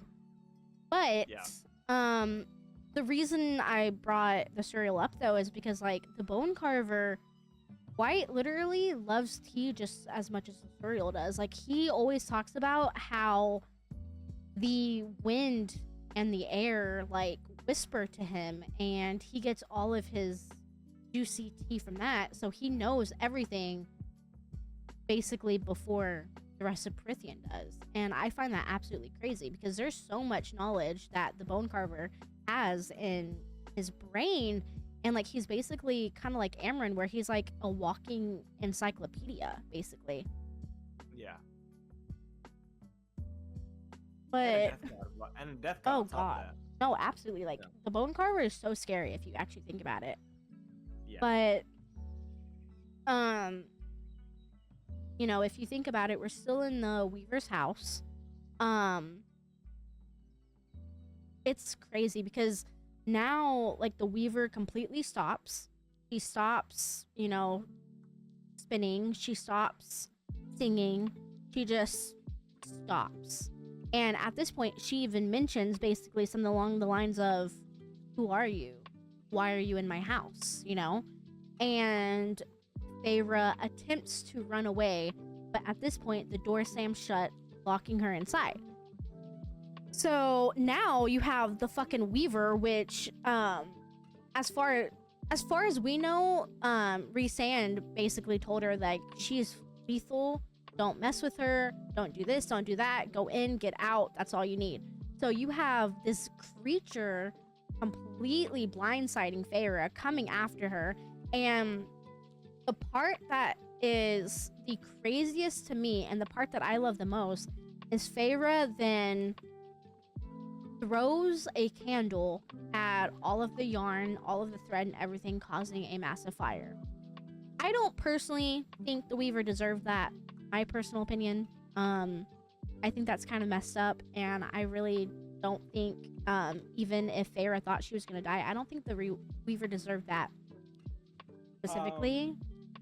I don't know about that, Chief. I mean, think about it, if you're in Feyre's shoes. I mean, if it went up to me, I'd go out with a flamethrower and start torching her and the entire house. I don't know if I need to remind you, and this might be going a bit ahead. It's made out of people. Yeah.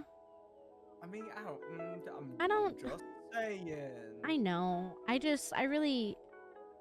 Either way, so we'll talk about that in a moment then, because I don't know. I feel like Weaver is scary, but like nice.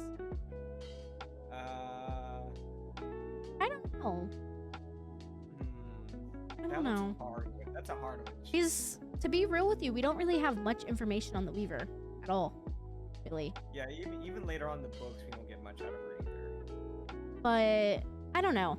So then Feyre, obviously burning the house down, she only has one way out, and that is through the chimney.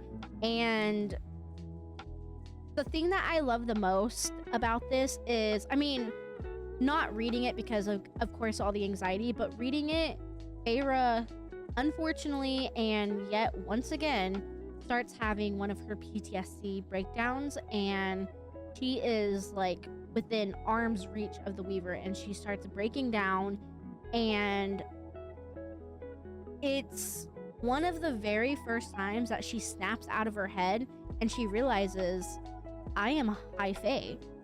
I have powers. I am worth it. And unfortunately, she starts trying to climb out of the chimney, and she now officially, this is the very first time she ever really officially gets to witness how weak Tamlin made her. Yeah. Which, I mean, it is unfortunate it took her that long, and dealing with the Weaver to get all that. Yeah. But, I mean, not only does she have all that power, but she has the body of High Fae, which is on its own naturally strong. On top of that, it's also been amplified with the fact that, well, for one, again, going to her ability, she has the essence of all 7 High Lords, which makes her even stronger physically. Yeah.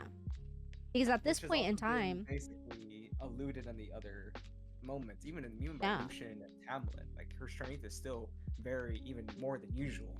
Oh, absolutely. And it's at this time too that Feyre finally realizes that her PTSD and anxiety will get her killed. Like, there's no doubt. Oh yeah, it would not just bring her down, but it would get her killed. Right. And then it's even mentioned in the book, like, she now realizes that Rhysand was not only testing her for the book, but in other ways, like basically seeing if she can withstand herself, not only if anyone came to invade Velaris, but also if she can withstand going to war with them. Yeah, it was kind of like kind of like a test for, like, you know, like for soldiers, you know. But oops, excuse me, burped it there. But like you said, a test of she'd be able to defend Velaris if it ever need to, and also to help her out on her own, because again, he knows that regardless of whether she trains or anything that she does, at some point she's going to be in danger. And you know, Rhysand wants to make sure that if for some reason that he can get to her, that she has the highest chance as possible to survive. Yeah.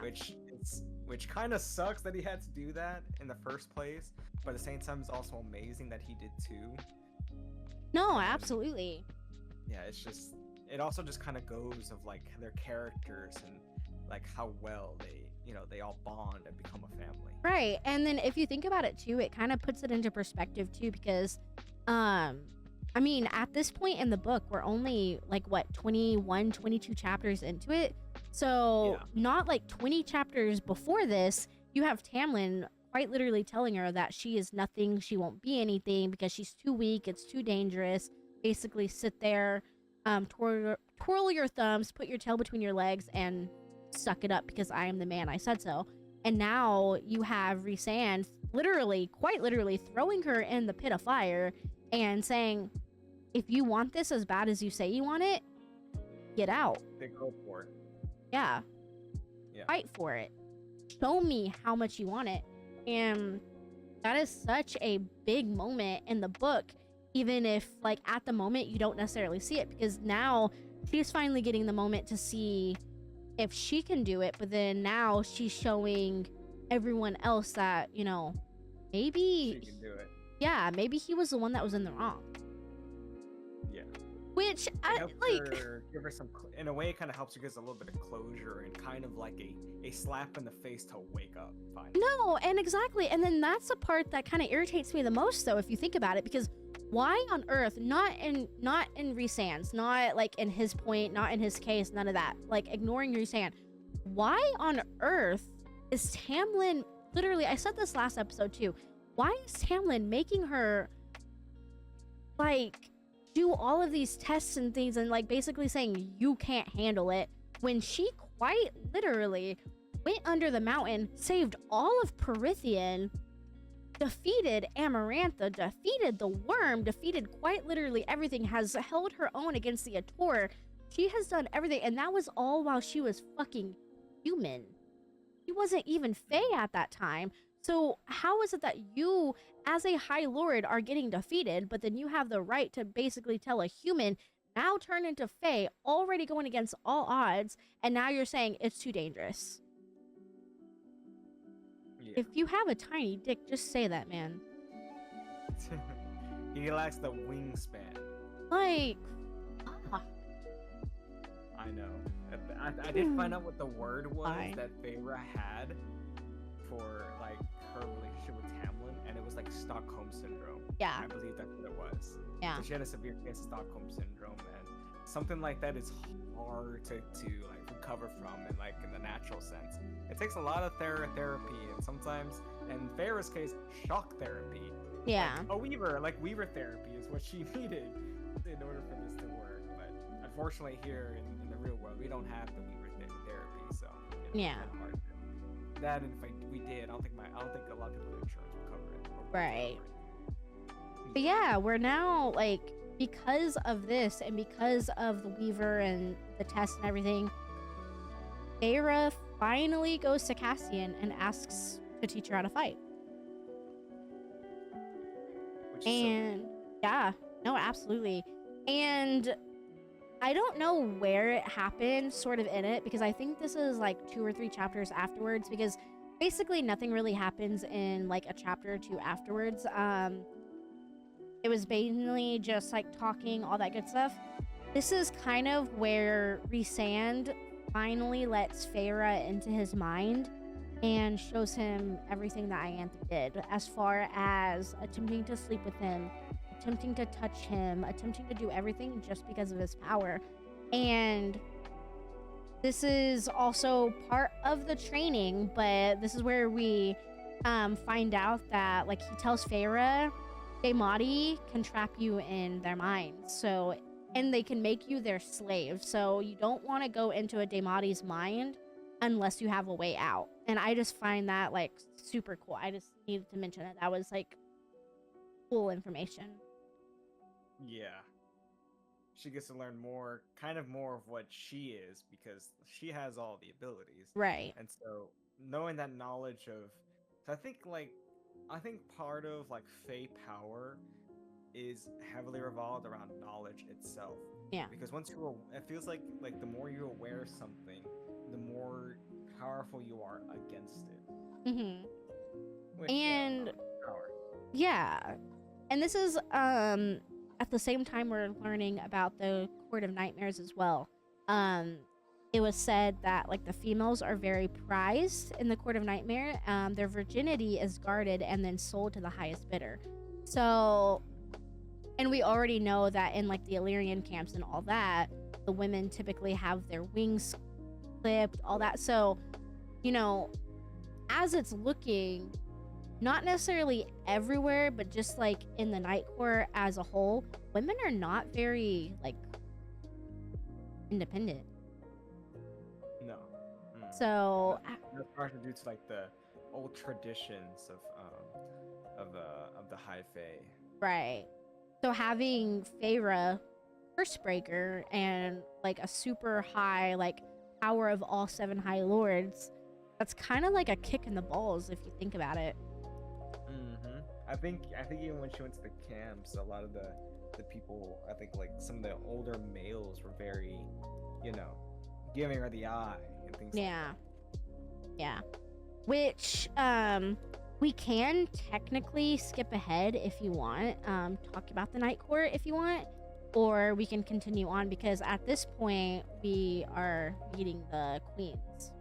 That's up to you. Yes. I mean, we can go ahead and finish this off, and then we can give the queens their time. Because oh boy, do I have a lot to say about the queens. Okay. Especially in the 3rd section, where I can really go off on them. So, Except for one, of course. we're now at the point to like talking about like the Court of Nightmares and all that. So specifically Under the Mountain, we already know that Rhysand is the High Lord of all of the Night Court. However, he mainly spends his time with Valeris, the Court of Dreams, or the City of Dreams, whatever, and he only goes to the Hewn City when basically he needs to make sure that they're staying out of trouble. Yeah, he's basically just there for like the leadership. So he did mention to Feyre that she has a part to play, and so she asks him at this point in the book, asks him what part she has to play, and ideally the part is his whore. I mean, quite literally like what he was to Amarantha. So this part actually, like, this part speaks volumes to me, and I know, like, I don't know. Okay. So,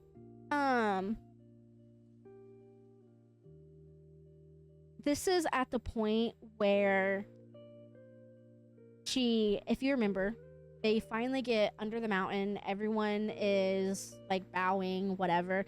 She then sits on his lap. He talks about shit. They talk about everything. We'll get there. And this is where Pierre, like Morgan's dad, comes into the picture a little bit. Now, if you didn't know, at this point in time, I know we're kind of skipping ahead. At this point in time, Azriel is out looking for an orb in Hewn City. So they have to kind of make a presence to distract everyone so that they don't see Azriel looking around, snooping, all that good shit. So Pierre, Morgan's dad, basically mentioned, and I quote, basically, Tamlin's pet found a new master. Oh my god. When I tell you, but then kind of ignoring it, like Rhysand was good, he bit his tongue. And this is kind of where like Rhysand and Feyre kind of get a bit touchy. Like if you know, like on the throne, in front of everyone. Yeah, like in front of everyone, Rhysand like goes ham basically and just So stuff we can't say on Twitch and YouTube. Exactly. Yeah. They show a little PDA in front of everyone. Right. Well, obviously, that's what PDA means, but you know what I mean. Right. So they end up. This is the part that I'm getting to right here. So Azriel basically signals saying, "Hey, I have the orb." So then they stop what they're doing. They walk down from the throne, and as soon as Rhysand and Feyre pass Kier, he says, and I quote, "You'll get what's coming to you, whore." Holy shit. When I tell you Rhysand snaps the fuck off, he quite literally uses his powers to force Kier to his knees, telling him to apologize. And when he refuses, Rhysand breaks both of his arms and then tells him he is not allowed to see a healer until he does. And if he manages to see a healer, he would then be carved into pieces. When I tell you, reading that shit is the biggest big dick energy that I have ever fucking read. It just proves that he definitely has the wingspan, for those who know. And like, oh my god, like, he is obviously, we've said it 1,000 times, the most powerful High Lord in Prithian. But it gets to the point where just talking mad shit, like, I understand it was the word whore. I think that's what did it, because it reminded him of Under the Mountain with Amarantha. I get that. But just But having... then again, it was also against Feifei too, which is, you know, correct. his mate. Right, and even though they don't know, well, he does, but even though she doesn't know that they're mated yet, you don't say that about another Fae's mate. Exactly. So we kind of get a little bit of like depth into like what he would do and like what ends of the earth he would go for Feyre, and that is one of my favorite chapters. I will be completely honest with you, because it finally gets to show you where Rhysand's heart is and where his mind is. But then I am skipping ahead. This is the last part I'll say, and then we'll go to the queens. He ends up winnowing both him and Feyre to the mountain lake, and he apologizes profusely. And Feyre gets mad, which understandable. Like, if that's the first time seeing it, that is understandable. I will give her that. But this is when Rhysand, like, tells her she will never be locked up around him, and agrees that if he lost, that he did in fact lose control around Kier, and then he tells her that he will kill anyone that harms her, because she mentions like, hey, you probably should not have taken me under the mountain with you. But then that's where he mentions like, you wanted to go, I am not Tamlin. For the last time, I am not him. If you want to go, you are a free woman, you are allowed to go. You said you wanted to go, you came with me, I apologize. And that right there speaks volumes. I love it. I'm sorry for my tangent, that's it. No, Yeah. it's a very important tangent, because that just speaks more about, you know, Rhysand's character. Yeah. And the fact that he's not what everyone says he is. Exactly. Unless he absolutely has to be in order to save everyone, which is just an ongoing theme for Rhysand, as he's more than all too willing to be the martyr no matter what. Right. And it's just because he doesn't want anyone else to suffer. But yeah, I really think he is an incredible man. But we'll get there. I agree. So, to the part that you want to talk about, because I know you have a lot to say. I like to give a little context, as always, because I am a note whore. I've said it multiple times. This is now where Rhysand asks Feyre if she wants to be the emissary between the Night Court and the human realm. They end up basically saying that, hey, I might be able to use my sister's estate. We do have to, in fact, talk to them, because they don't know I'm Fae yet, and they hate Fae, so let's go here and talk. So, we're now at the estate. Rhysand, Glamours himself, Cassian, and Az. So, at this point in time, it looks like only Feyre is at the house alone. Nesta does her typical bitchy thing, shuts her down immediately, and tells her to find a new place due to not wanting to ruin their social standing. Horrible. And then she also says that there will be no Fae in their house, including Feyre. We'll get there. And then this is where Elaine comes into the rescue and tells Feyre she will send the servants off and keep their secrets. And Elaine mentions that Feyre gave years for them, so it's now their turn to give it back. And then this is when the boys meet the sisters, they talk about the plans, and insert the queens. Actually, technically, it's not even insert the queens, because... where is it? Technically, it's not even insert the queens yet. Holy shit, we are like jumping ahead. We are missing so much information. So this is where too, because we're about to start with the queens. Just to give more insight. Rhysand and Feyre start actually doing their training. He wants her to light a candle, douse it with water, and then dry it. So this is the autumn court, the summer court, and I think maybe the day court. No, winter court. Because Winter. The freezing is winter. Yeah. So Autumn court is the burning. fire. And Water the is wind- summer. Yeah, water, summer. Obviously the freezing is winter, and I think the wind part of it is like either dawn court or obviously and possibly spring court. Well, I don't know primarily, because think spring no. court is just shape shifting, I believe. Right, and I think that windshield, that shield too, or with that, yeah, because Tamlin does that windshield also. Yeah. Or that it could be just a High Lord thing. Because I don't think, now that I think about it, I don't think only strong Fae and the High Lords are the only ones who made those shields, now that I think about it. Yeah. Because Lucian never did it. I don't think Amryn has ever done it. Feyre does it because she has all 7. Yeah. So I think that's just a High Lord exclusive thing. Probably, actually, yeah. But I think you're right. The wind is the Dawn Court. Oh, Dawn. I completely forgot about the Dawn Court. Yeah. Yeah. I want to say that's Dawn Court probably, because I think Day Court is the light, the spell breaking thing. Yes. Which I think actually the have spell stuff about that breaking too later. Yeah, but that's obviously a lot later on. Too, Yeah. As well, because we don't really get to that part until like the start of the 3rd book, or like at the end of the 3rd book. Actually, Or surprised. this- Well, or yes and no. This Yes book, and no. At the end of this book, because it does happen at the end of this book. Surprisingly, too, in this book, he actually describes a few of the High Lords, so I will have those descriptions as well. But yes, it's not until next episode, I believe. But Yeah. at this point, she basically jokes around because where we're at now, Feyre and Rhysand are now like flirting back and forth, and it's magical. We love it. But Yes. she tells him like, "Hey, you're distracting me. I can't concentrate. Leave me alone." And the Ator shows up. Oh, yes.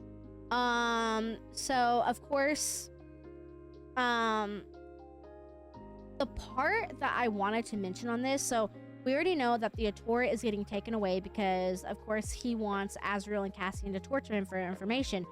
One of the things, well, 2 of the things he said, obviously we know one of them. The other one, I still don't think we have information for. The one that we know is good luck trying to keep her. We now know that that is talking about Tamlin at the end of this book, next episode. I get that. Oh, yeah. The other one is he mentions that Hybern has allies in every territory. And that's a quote. So we know Springcourt is Tamlin. I'm assuming maybe Kier. I mean, from Court of Nightmares, maybe. Maybe Baron, even though Baron did technically fight against Hybern, maybe Baron. However, or it could be one of the sons. yes. Which brings me to a theory I still cannot tell you yet. I got your hopes up, didn't I? Yes. Sorry. You did. I can't tell you yet. How dare you? Well, for those of you who want to, who also got their hopes up and got shot down immediately, you're gonna just have to wait till the next episode. I mean, if I shot your expectations and hopes down, be sure to give a thumbs up. Be sure to like the video. Yeah, or just give a thumbs up in general. That's nice. Yeah. If you're pro calcium. And this is also the very first time that Feyre winnows. Oh, that's right. Yeah. Yeah. She finally winnows. Yeah. So then, this is the part that we're at now. I understand we're not quite there at the Queens yet, but Feyre, I think we kind of mentioned it a little bit in the last episode. Rhysand has been teaching her how to read and write. So here it has been like maybe 2 or 3 months now, maybe, I don't know. Somewhere around there. But Rhysand has been teaching her how to read and write. So Feyre writes Tamlin a letter to say she left on her own, she at her own free will, and that she's safe and very grateful for all that he did for her.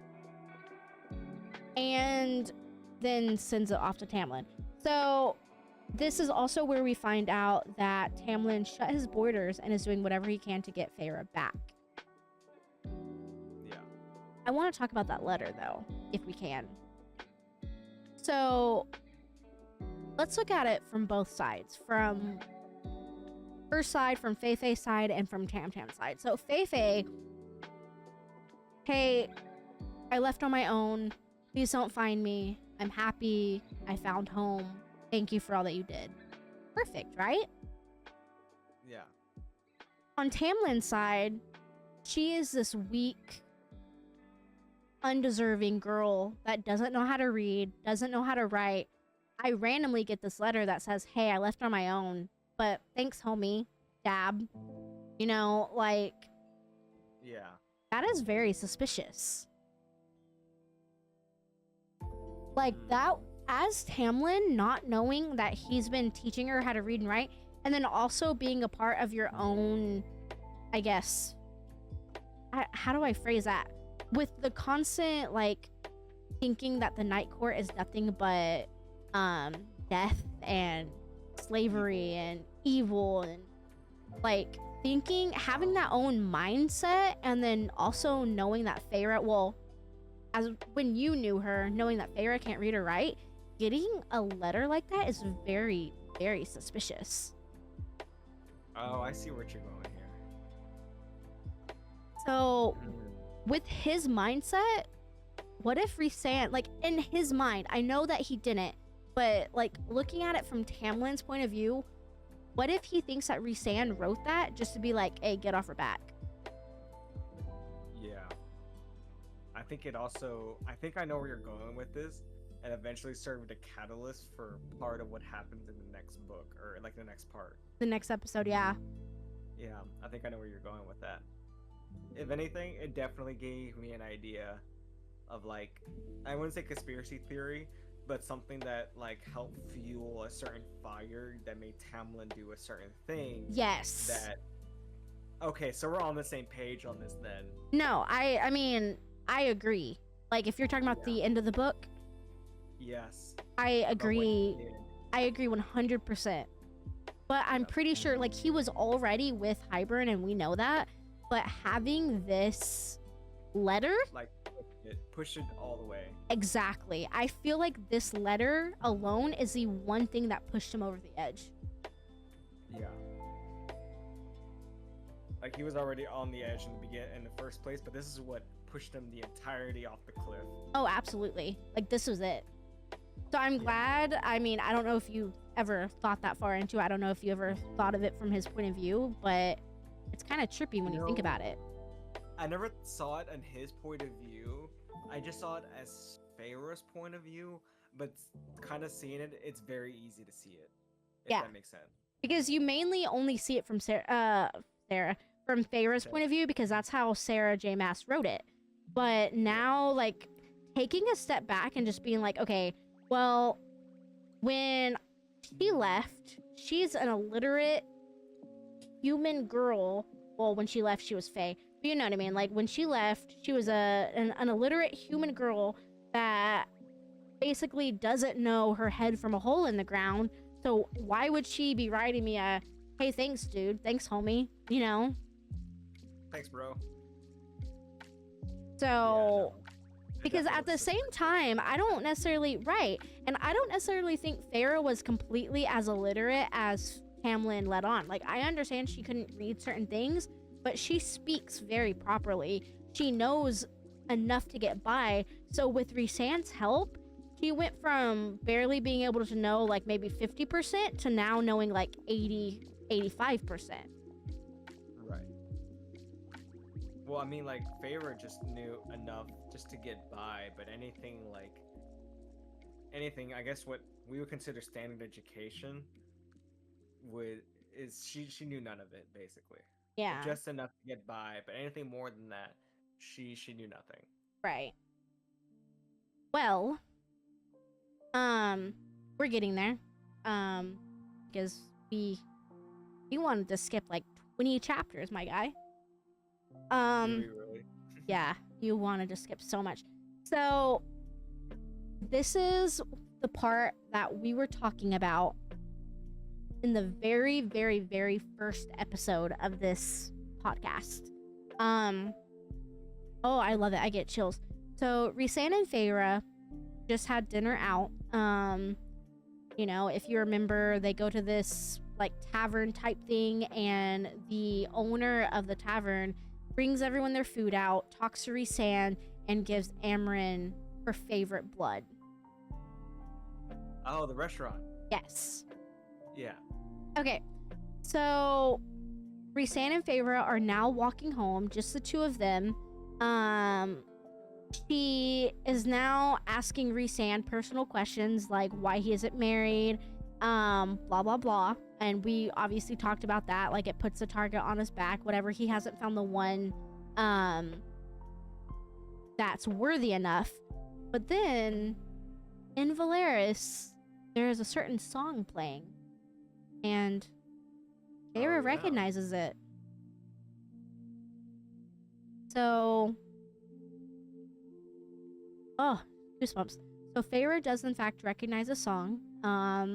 For those who need a refresher, this is the song that Feyre heard when she was under the mountain, broken bones, quite literally on her like deathbed, moments away from dying, basically, or I guess days away from dying. Rhysand had taken this music from Valeris and put it in her cell, and in her mind. Yeah, and mentioned that it was to keep her from breaking.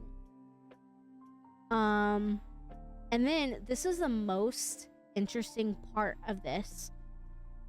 Feyre tells him that when she heard the music, she saw images of the Night Court. But Rhysand tells her those images did not come from him. Oh, really? Kind of missed that part. He specifically says that he did not send her images of the Night Court, but she saw it when she heard the music. Oh. Interesting. Very interesting. So now that has, like, we have questions about that, obviously. I don't know what questions I have, but I have questions. Okay. It definitely is a brain scratcher for sure. Yeah. No, absolutely. Like, yeah. So, and we already know that, Rhysand, and of course, we'll talk about more of this in the next episode, even though we've basically already said it all in the previous ones. But, like, Feyre painted night and stars on, like, a starry night on her dresser well before she even knew anything about Prythia. So she already, that part, yeah, so she already, and this is around the time that Rhysand was dreaming of her, like a human girl, whatever. And so this is kind of around the time that the mating bond was clicking in place. So even as a human, the mating bond was like screaming like, hey, this is him. But because she was human, she felt none of it. Yeah. But she was still getting like the signs still. Yep. The one who only felt it really was Rhysand, because it was more of a faith thing. Yeah. And could you? I'm just so strong that even she felt it, or she had some of it even as a human. It was so strong. Right. And then, like, the thing I want to, like, kind of mention, like, how miserable do you think that was for him? Truly. Oh my god, I can't even fathom it. I mean, and I'm not talking about, like, her dying or anything. I'm talking about just knowing that your mate is right there within inches from you and you can't do anything about it, and you can't even tell her because she's, I mean, Stockholm syndrome, but she's in love with someone else. Like, how do you think he felt? Oh my god. I think he even said, like, he just wanted to just, at that point, I think, just die. At that point, just suffer. But at the same time, like, he didn't want to either, because he wanted to be as, like, he would take anything from her, even her hatred. Yeah. Because it's from her. Yep. And it makes my heart bleed at the thought of that. I'm just gonna be real with you. I can't imagine it. That one chapter, I know you know what chapter I'm talking about. That one chapter, next episode, is gonna take like an hour just on its own. Oh yeah, definitely. And I agree. But yeah, slightly moving forward, we're going to the training with Cassian. She now starts thinking of Tamlin, and everything that she did for him, and then gets angry when she recalls just how he just sat next to Amarantha while she suffered. She's now at the point where she realizes how cowardly Tamlin was. She mentions how he made no move to help her until the final night when he tried to bed her in the closet rather than help. And out of frustration, she punched the sparring pad so hard she burned a hole right through it, which we then find out is Baron's power from the Autumn Court. Yeah. And I didn't actually think about that. That's something that I failed to mention too in the first book. The only time, which this actually irritates me now thinking about it, the only time he actually has anything to do with her is when he gets her alone in the closet and quite literally tries to have sex with her. Yeah. Wow. Which is, that's just like really like, the one thing what he could have done at least, like if not trying like to run away or something, but try to like comfort her. Yeah. Something. Tell her something. Yep. Or No, just apologize. Even just a like, simple going I'm again at the sorry. very end. No, I'm sorry, go ahead. No, that was it. Even just a simple I'm sorry. Yeah. And going again back at the very end, where all he did was beg and did nothing, as she was just like about to die. The one person who did something was Raysan. He made, even though it was like an attempt that, it was a feeble attempt against Amarantha, but he at least like went down swinging. He grabbed a knife and went after Amarantha, while Tamlin just begged and did nothing else. Yeah. And yeah. Cool. It's just, We'll get there. it's It's just so sad. disgusting. It is so It is. disgusting because I didn't even think about that part, but he quite literally tried to bed her Beg. when, just try to bed her and nothing else. yeah. Like, that makes me so sick to my stomach. Like, I mean that, like, legitimately, like, that literally makes me so sick to my stomach. Oh no, I agree. Same way. Same thing here. But now, we are now on our final 15 chapters. We're almost there. I promise. Chill. We're at the finish line. We're almost there. We'll get to the queens in a second. We are now in Adriata. We are now in the summer court. Yes. I told you you tried to skip like 20 chapters, my guy. I'm sorry. You're just like, queens. Like, whoa, hold up. Oh, wait a minute. It's just, oh my god. I don't know who I hate more, the queens or Ianthe.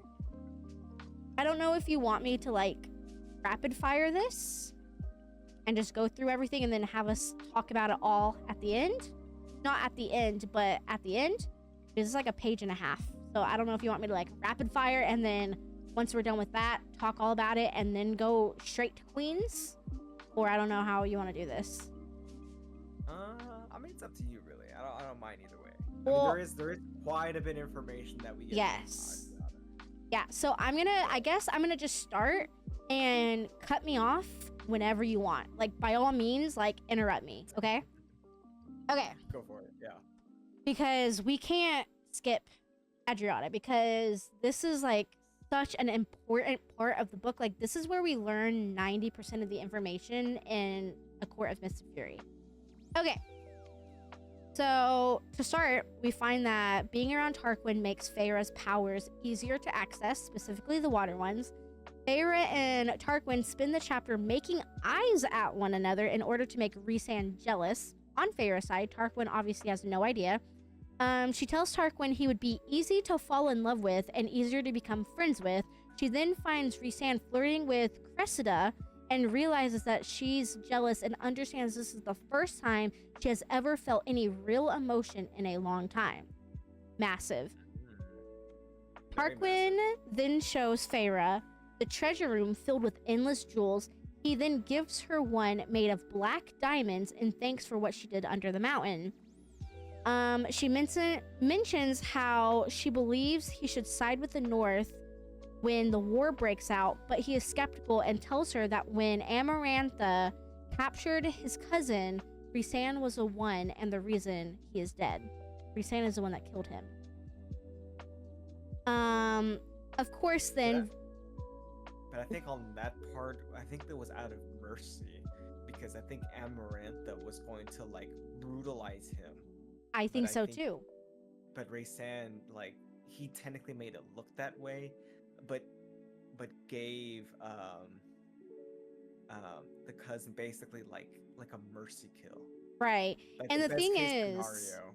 yeah, and the thing is, I think the cousin, obviously dead men tell no tales, but I think the cousin knows everything. Like, I think the cousin knows what Rhysand was trying to do, but obviously he's dead, and Tarquin only knows that he lost his family. I think so, yeah. So Tarquin is believing the mask that Rhysand has, but not the deeds that he did, if that makes sense. Yeah.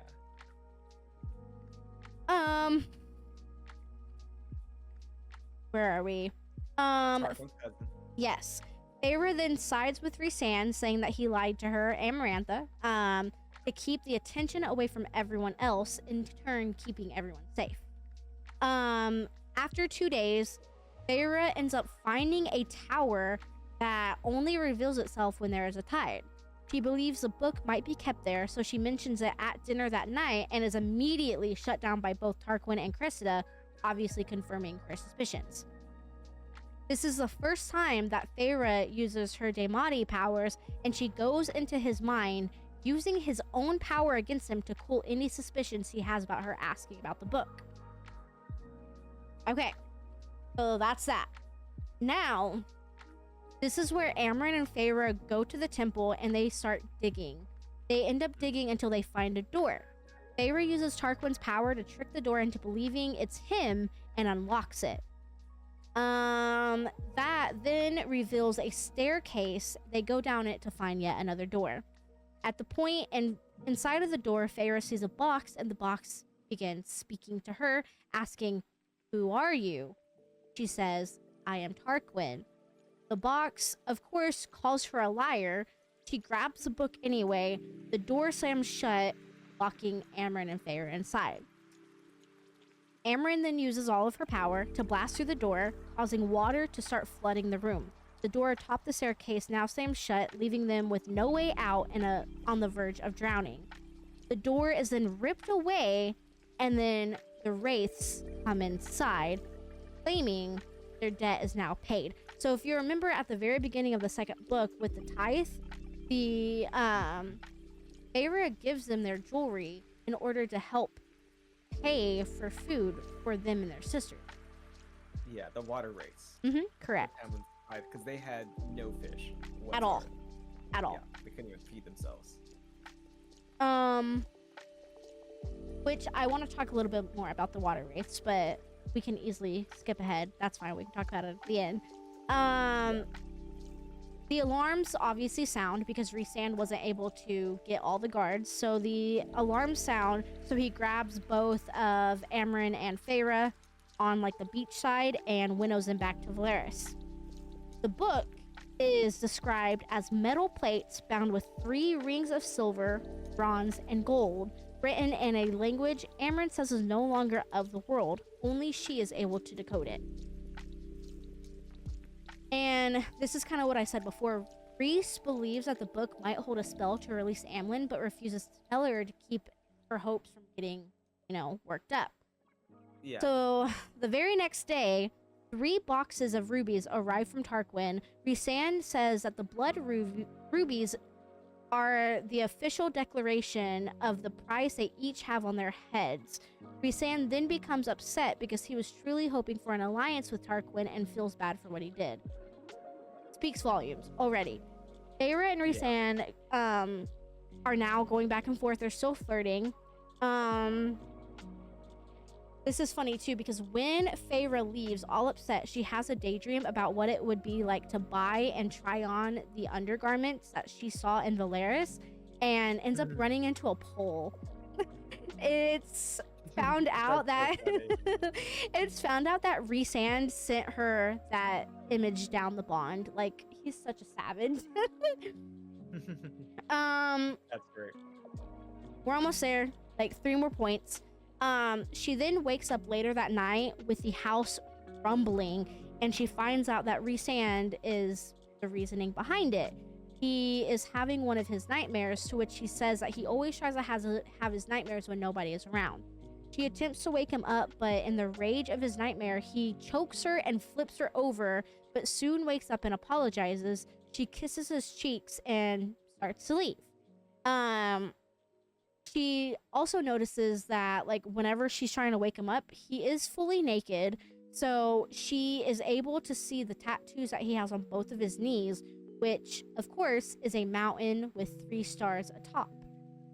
She then asks what the tattoos mean, and he says, and I quote, that I will bow before no one and nothing but my crown. Feyre visits Amren to see how it's coming with the book and brings her favorite blood.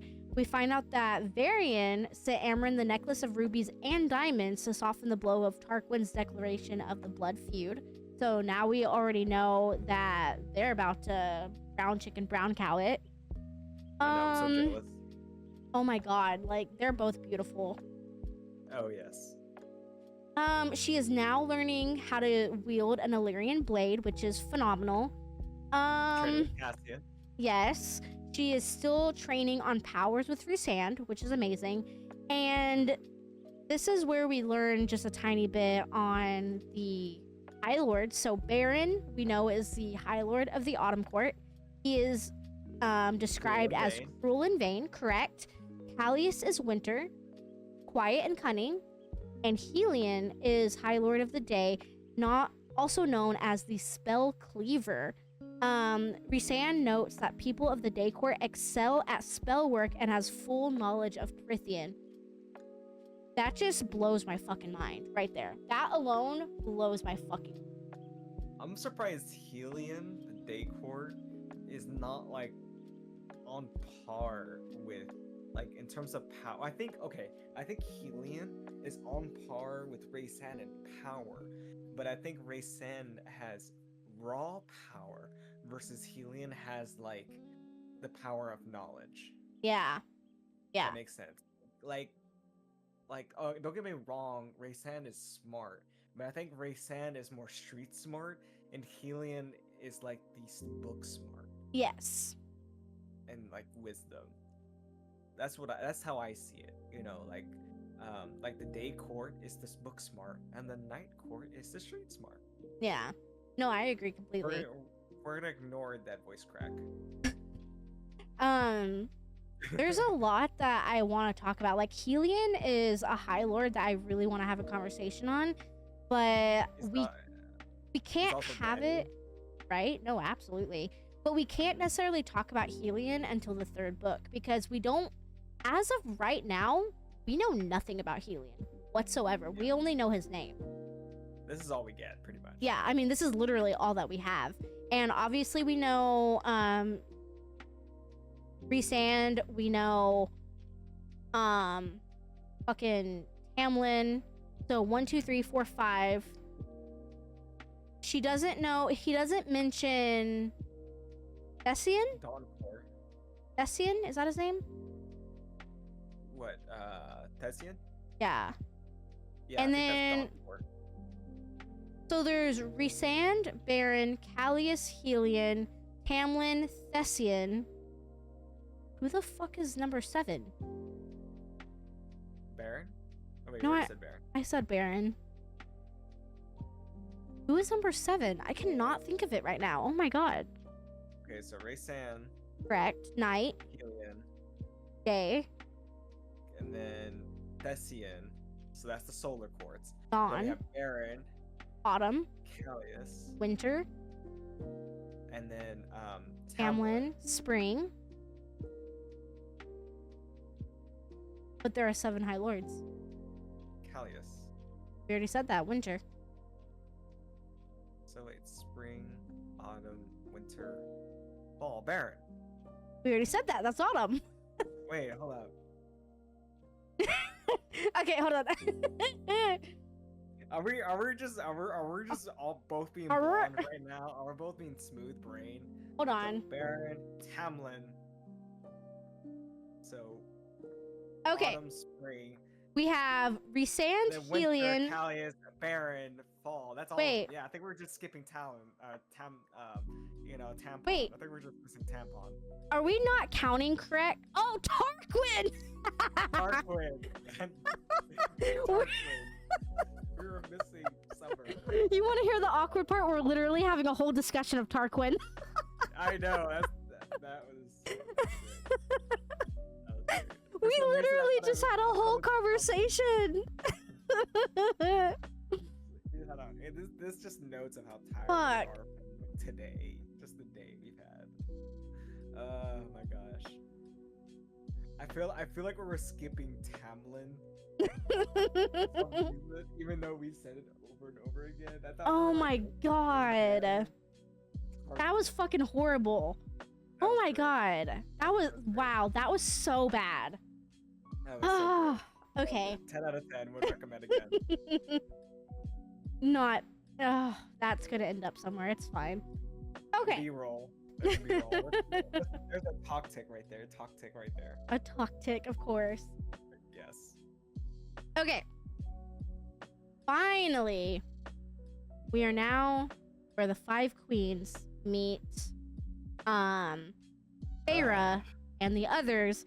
Rhysand then asks where the 6th queen is, and they say sick, which of course later on we find out that that is not actually the case, but right now this is all the information we have.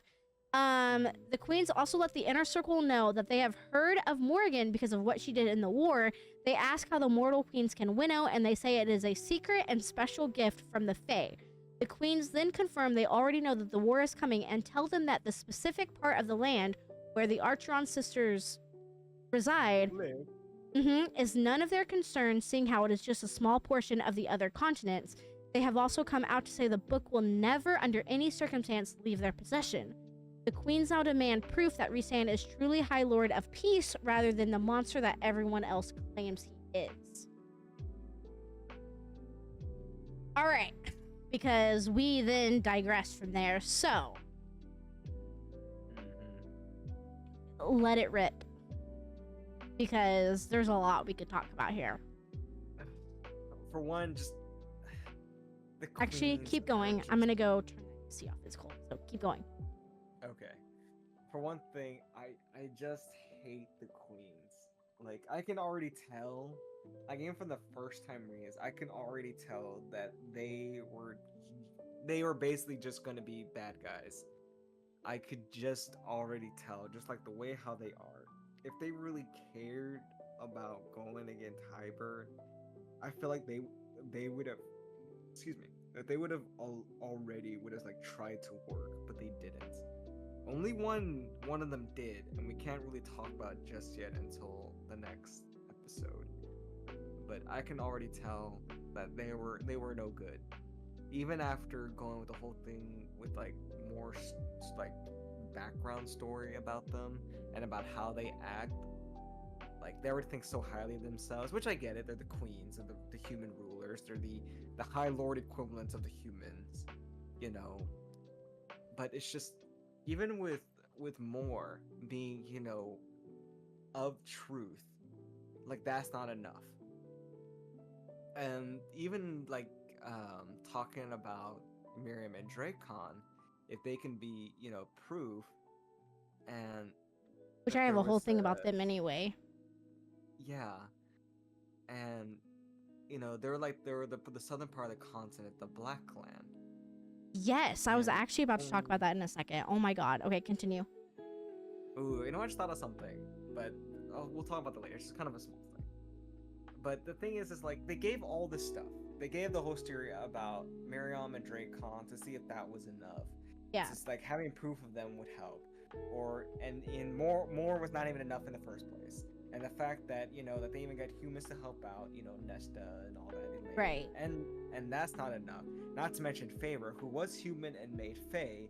That was not enough. Instead, it just made it worse because of the fact, oh, you were just made Fae. So Well, and why would that matter then to us? Obviously, that's extra bias. You know, basically, they're just a bunch of assholes. And that is not given what happens afterwards, which just makes it even worse of how just despicable they are. No, absolutely. And then, Just like, horrible. I know it happens, I think, at the end of the next episode, I think. Yeah, it'll be next episode. I think it's next episode. I believe wholeheartedly that they are the reasons behind it. It wasn't even Hybern. It was the queens.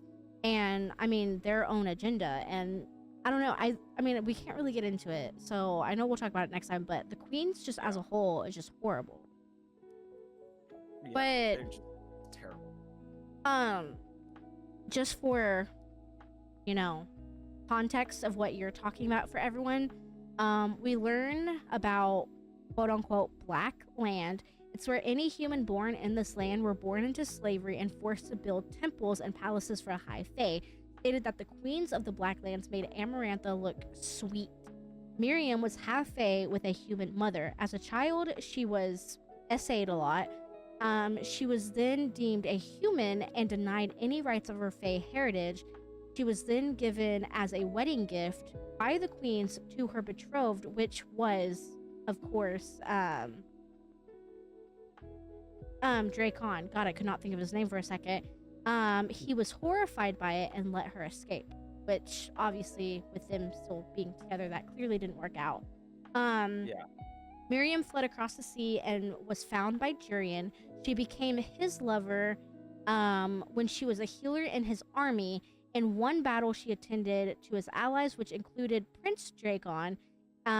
He'd broken off his engagement to the queen and had been looking for Miriam for 3 years. Miriam and Dracon fell in love and she ended things with Jurian. So that's kind of where we are with, like, you're talking about that. Yeah.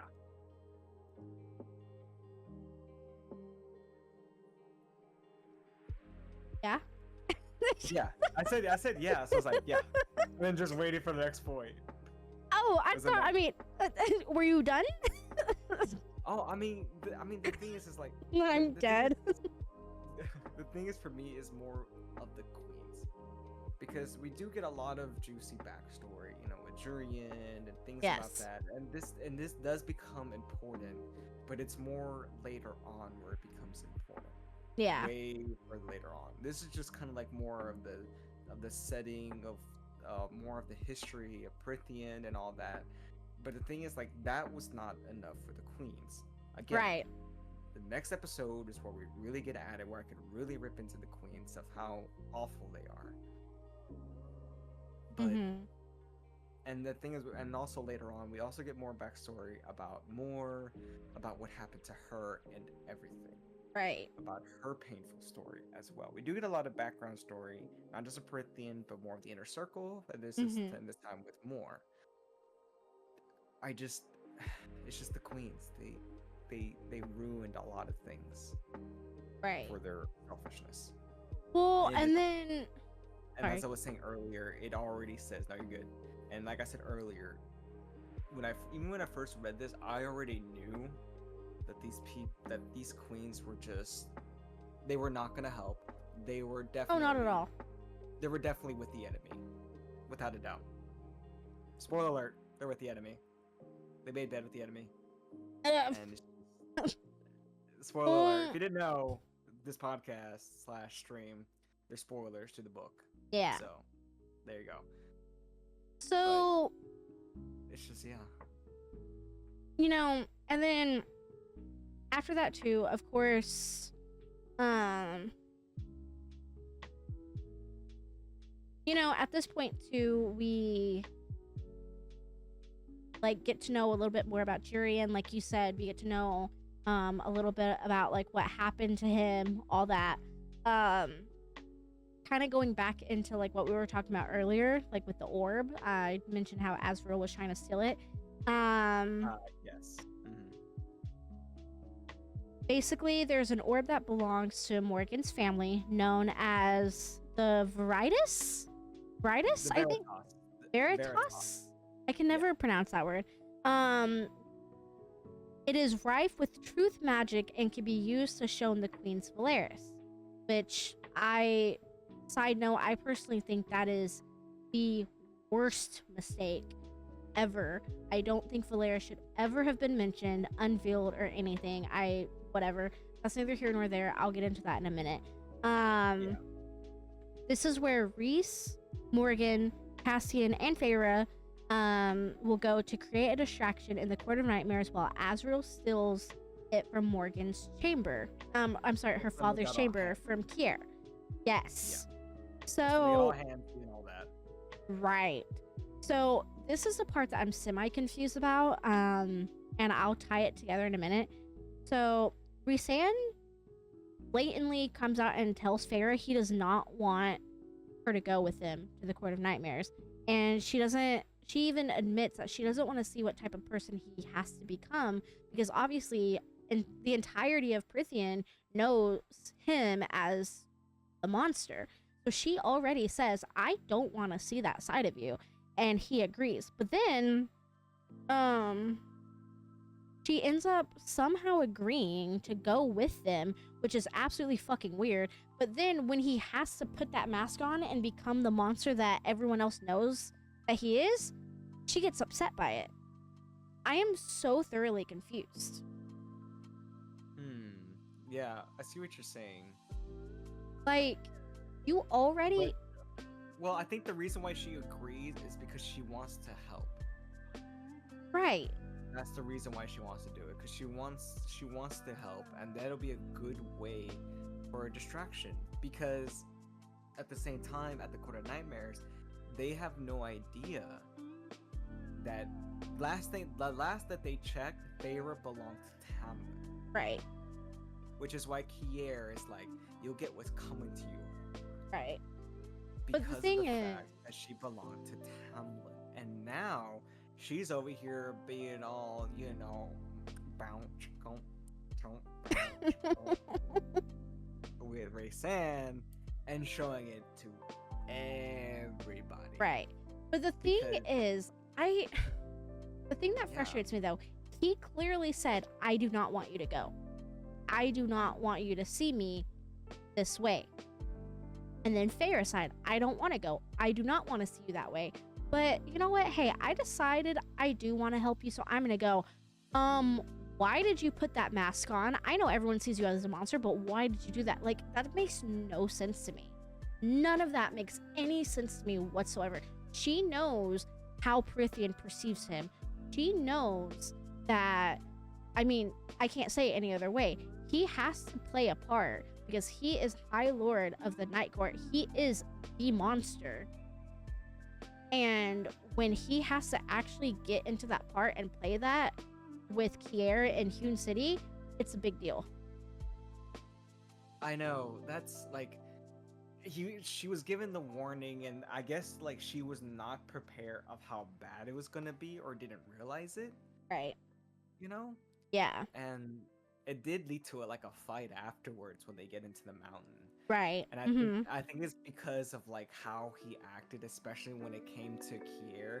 I think it's because when Kier said all that to her, Ray's, got all malicious. Right. To his defense. I mean, it was basically to her future woman, to his future woman, and who wanted to protect her. No, At the same absolutely. time, like, I think the reason why it angered her so much was because he got so protective, and it just reminded her of Tamlin. Yeah. I think that's why. It's just. I think so. It brought that back up. Yeah. And part of it is also like, it also kind of like, he also lost control because of the fact that, for one, he also kind of like broke that mask at the same time that they painstakingly had to build up, because he lost his cool in front of everybody. Yeah. Which is the one thing he wasn't supposed to do, but he did. Yeah. And then he that went makes on sense. protective mode and then told Feyre, hey, I will protect you no matter what. And she was like, you're not supposed to, doing that, because then you're just like him. Mm-hmm. And then Ray's was like, he kind of got offended, which I don't Oh, blame he him did. for it, Absolutely. because Ray's did tell her to stop comparing him to Tamlin. Yeah. and that he will never act like him, and he's not gonna like lock her up or nothing like that. And then Feyre, I think, kind of like both of them have like they both had like a PTS moment because Feyre gets the PTS moment from Reyes because of Tamlin, because he acted like Tamlin, even though he wasn't like even though he's not like Tamlin, but she got that PTSD moment come at him. And then with the whole whore thing, not to mention the fact that she doesn't know yet, but he knows that she's his mate. Yes. So he's protective over his mate. It's understandable. Oh, You wanna absolutely. protect the thing that you love. There's something that you love, and of course she doesn't know that yet. So for her, it's like, you're cuddling just like Tamlin. Yeah. No, I can And see you that. got hurt about being compared to Tamlin. I know I just went to again repeating the same thing, but I'm trying No, to no, no, no. I can definitely see that now from the point of view that you like painted. I can now see that. That was a good perspective to see it from. yeah. And of course, I think like they said something kind of like harsh, and Yeah. and he said something like what was it? Like she trying to like points it out that he tries to hide even from his own friends, and that they saw everything they might walk away. And she says, "Who can blame them? As who wants to bother with that sort of mess?" Yeah. And realizing that that was a pretty low blow. Right. you know? So we ended up, well, by we I mean I ended up skipping a part earlier, but I know we're coming to the end. This isn't the part with the cereal quite yet, but this is kind of like after the Ator thing happened. Feyre and Rhysand were flying through the air, and ash arrows were being shot at them, and of course none hit. Whatever, none hit them. They were good. Everything was fine. But keep that in mind with what I'm about to say. But before we do that, while we're under the mountain, this is also kind of where we learn a tiny bit about Morgan. Not too much quite yet.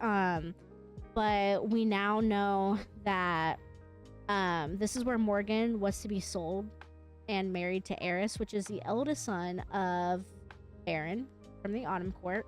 Eris had a reputation for cruelty, and Mor begged them not to do it. Rhys then took Mor with him to the Illyrian camp when she saw Cassian, she decided to do the one thing that would ruin her value to Eris, which she slept with Cassian.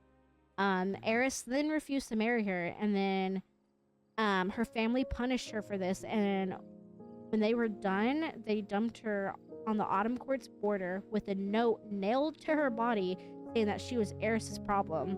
And then, honestly, Eris just left her for dead until Azriel found her days later. Yeah. That's just despicable. Yeah. So, I know you mentioned Morgan, so I just wanted to kind of get that in there. I know we eventually learn more about Morgan along with like the Night Court inner circle, but specifically that's what we've learned thus far. And yeah, no, I do want to mention though, I can't talk about it yet. I want to talk about it after the third episode or the third book, but the theory that I keep tiptoeing around is Morgan. So I'm just gonna put that out there. So, okay. but I need us to get through, because in the fourth and the fifth book, she's not really a part of it. The fourth book, it's mainly the Christmas scene, and then the fifth book, she's gone 90% of the book. So, yeah, I need us to get through at least the next, like, what is it? 3 third book, 1 more of this. So the next 4 episodes, I'll then be able to talk about the theory. But I have one, so I'm just putting that out there. I can't wait for it. Can't wait. Don't get me wrong, I love Mor. She is a wonderful character and a great friend to so many of the characters. She provides so much like emotional support as a character, but at the same time she also provides so much, and she's powerful in her own right as well. I'm gonna, when I tell I don't know if I will actually edit it in there, but I'm gonna have you saying all that, but then it like slowly turns to black and white, and it slowly starts zooming in on you, and then it'll be like my theory. Anywho. Oh, okay. I like that. Can't wait to So, see it. moving on. So like I just mentioned, ash arrows are now being shot from mysterious people. We have no idea who's shooting them, where they're coming from. We just know that someone has a target on Rhysand, assuming it's either Hybern or Tamlin. But we don't know anything yet. We just have the context clue, so it's one of those two. So at this point, Feyre, now realizes that she actually wants a relationship with Rhysand. But like she's been unfair to him, she's been unkind. She now realizes that, and she realizes that she does in fact want a relationship with him. Mind you, at this point in time, she still has no idea that the mating bond is even there. So it's just her own feelings, everything like that. So I'm assuming he goes to her every night because it kind of mentions like, I waited for him in my room, he never showed up. Mind you, they've never, besides Under the Mountain when they kind of got like touchy with one another, they've never done anything. So keep that in mind. But he doesn't come to her that night.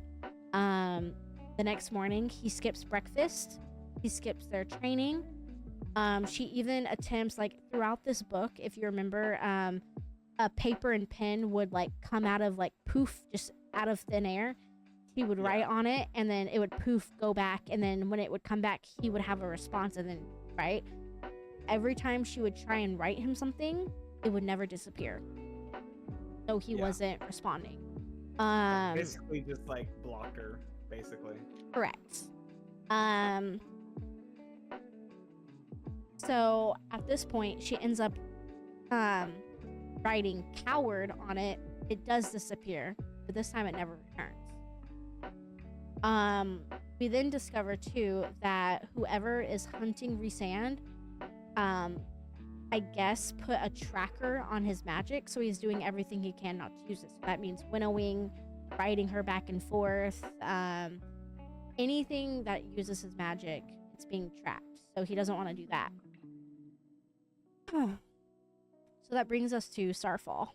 Starfall is considered Day of the Seeds and Flowers.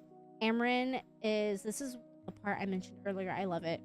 Amryn mentions to Feyre how she has known many High Lords in her life, but never any like him, someone who dreams of peace and freedom. Wow. That says a lot, especially coming from Amryn. Wow. Like, Amryn, again, at the beginning, it says Amryn was imprisoned for a few millennia. Imprisoned. There's no telling how old she is. She has known so many High Lords, and this is the first one that she has respect for. That's the only reason why, like, she would, like, take anything, like... So, again, like, going back to Amryn about how strong she is. Yeah. You know, he knows not to mess with Amryn. But Amryn, if Rhysand told her something... Sorry, I know I'm like showing the speed. Side note, I'm sorry. The longer our podcast episode goes, the slowly, like, you start changing his name. It starts as Rhysand, then Rhysand, then Raisined, and then Reese, and then Race, and then Raise. Look, I'm doing it on purpose because there's so many ways to say his name. There's technically a correct way, but I refuse. I refuse it. Start calling him Raisin from now on. Just Raisin like raisins. I am dead. Anyways. So Alright, continue. Yeah, so if Raisin gave, like, I wouldn't say like an order, but like told Amryn to do something, I wholeheartedly believe that Amryn only does it out of respect for him personally. Oh, like 100%. Respect. And that if any other High Lord were to tell us something, she'd be like, "The fuck are you? Who are you?" Like, who are you? Oh, you're a thing here? Oh, you're a High Lord? Oh, didn't notice. Yeah. I thought you Oh, were. absolutely. Yeah. And so it says a lot about his character, and I think like Feyre is starting to like kind of she does like this chapter she starts to understand that despite her being mad at him, that he's really just a good guy. Yeah. He's just a good guy, you know.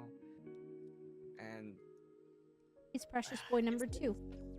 he is the precious. Wait, hold up, number 2. Oh well, yeah. I know Ariel who your is number number 1 1. is. Yeah, I was about to say. I think Favorite this finally starts to get, starts being all angry. Yeah. Starts to like realize it's like, maybe he's not such a bad guy. Right. Now, I do Starts to feel admit, bad. like, leaving out of nowhere and not telling her, yeah, he should have said something. But again, when you have an angsty teenager constantly throwing a temper tantrum, I probably wouldn't say anything either. But then having her call him a coward was probably I mean, it was a low blow, but it's just, I don't think it was necessary, truly. Yeah. I know. It's just harsh. Yeah, Especially since she also threw like the whole thing hiding behind a mask thing. absolutely. Threw it at his face. I mean, like she doesn't quite grasp like what he has to put up with. Exactly. And at the same time, Feyre kind of did that with Tamlin too. But the thing is, Tamlin was just terrible all around in Yeah. what he was doing. At least Raisin was trying to do the right thing every step of the way, and he will do anything for the greater good. Yep. And he has no qualms about putting himself in the spotlight for being hated, for taking all of the pain. Yeah. Because that's exactly how he is. And he would even take Feyre's anger and hatred if it meant that it would be a better future for her. Right. Absolutely. I And I mean, think that's partially why Amryn respects him so much. he's such a good. wonderful guy. Exactly. And that he's willing to do anything and everything. And I think that's why Amryn respects him so much, because he's willing to put his money where his mouth is. And I think that's what Amryn really respects. And the thing that's crazy too, there's a whole side of TikTok as well that points out everything that he did wrong and I'll have to find someone. I may write them down. I don't know, but they just say like they think he's a horrible human being, not human. You know what I mean? They think he's a horrible fae because of shit that he did, but And It and really I bet isn't. they're the same people who go to like Starbucks to be like, my caramel macchiato does not have enough macchiato in it. no, like legit. Mhm. Well, we are now on the final 2 chapters of this specific episode. Like I said, we are here at Starfall. It is the day of the seed and flowers. It has officially been 2 days since Feyre and Rhysand has seen one another. If you know, at this point, they've been conjoined at the hip because obviously she wants to explore. She's been trapped for so long that she just wants to explore. So, he does come back after hunting and says that he wasn't ignoring her. This is when we find out that there was a tracker on his magic. But anyway, he tells her to look up into the sky, and she sees star after star flying across the sky, mentioning that it looks like fireworks. Rhysand then takes her to a small private balcony to watch it. Feyre apologizes to him and tells him she never meant any of it, aka calling him the coward. He then explains that these aren't stars because, fast forward, but rather spirits on a yearly migration. He also mentions how this day Amarantha would make him, quote unquote, service her. And when Feyre goes to grab his hand, a spirit flies into her face and she is now covered with glowing green light. Rhysand is then hit with one too, making them both laugh and smile. Feyre then realizes that she has never smiled or laughed around Rhysand despite all that he has done for her. He then kisses her cheek and they descend down the stairs to go dancing. And he says, and I quote, "I'm very glad I met you, Feyre." Oh, so sweet. Ooh. So, I know we already discussed it in the first episode, I believe. I'm still very curious on why there is a like lake of Starflecked in the spring court, but then here there is a yearly migration of spirits in the night court. It's just That chord, yeah. right. Having them in two different locations is kind of weird to me, and I still have questions about that. But I know in this specific series we have no answers of it yet, so I am curious if it mentions it in like Throne of Glass or something. I kind of hope so now at this point. Yeah. And given that it's a migration, maybe that's where they're going, migrating to. Yeah, Because maybe. about it, they look I like did think of stars. that. Yes, Yeah. I did And think of so that they- too. Like birds, they migrate, so they went to the spring court. Probably Yeah. For the weather. Probably. Yeah. But yeah, Maybe that's something so simple as that. It's just because it's nicer in the spring court during this time of the year. So they go there. yeah. I do love that too in Starfall. He says, "Wait, do that again." Like talking about her like smile and laugh. Like this is the first time she has genuinely laughed or smiled since Since ever. I mean, Not just with him, Yeah. but since ever, really. because the first time we ever meet Feyre is in the woods. We go home. She's It's already bleak to getting begin with. yeah, she's getting abused by her family. She then goes to the spring court, absolutely despises it there. Granted, eventually does fall in love with Tamlin, yeah, Stockholm Syndrome, as we've already mentioned. Goes under the mountain, comes out, is miserable, has more PTSD than anything. So, quite literally, ever. Yeah. I think maybe there's a small mote of happiness when she's painting during the spring court. But other than that, it was more just, giving out her feelings of her trauma.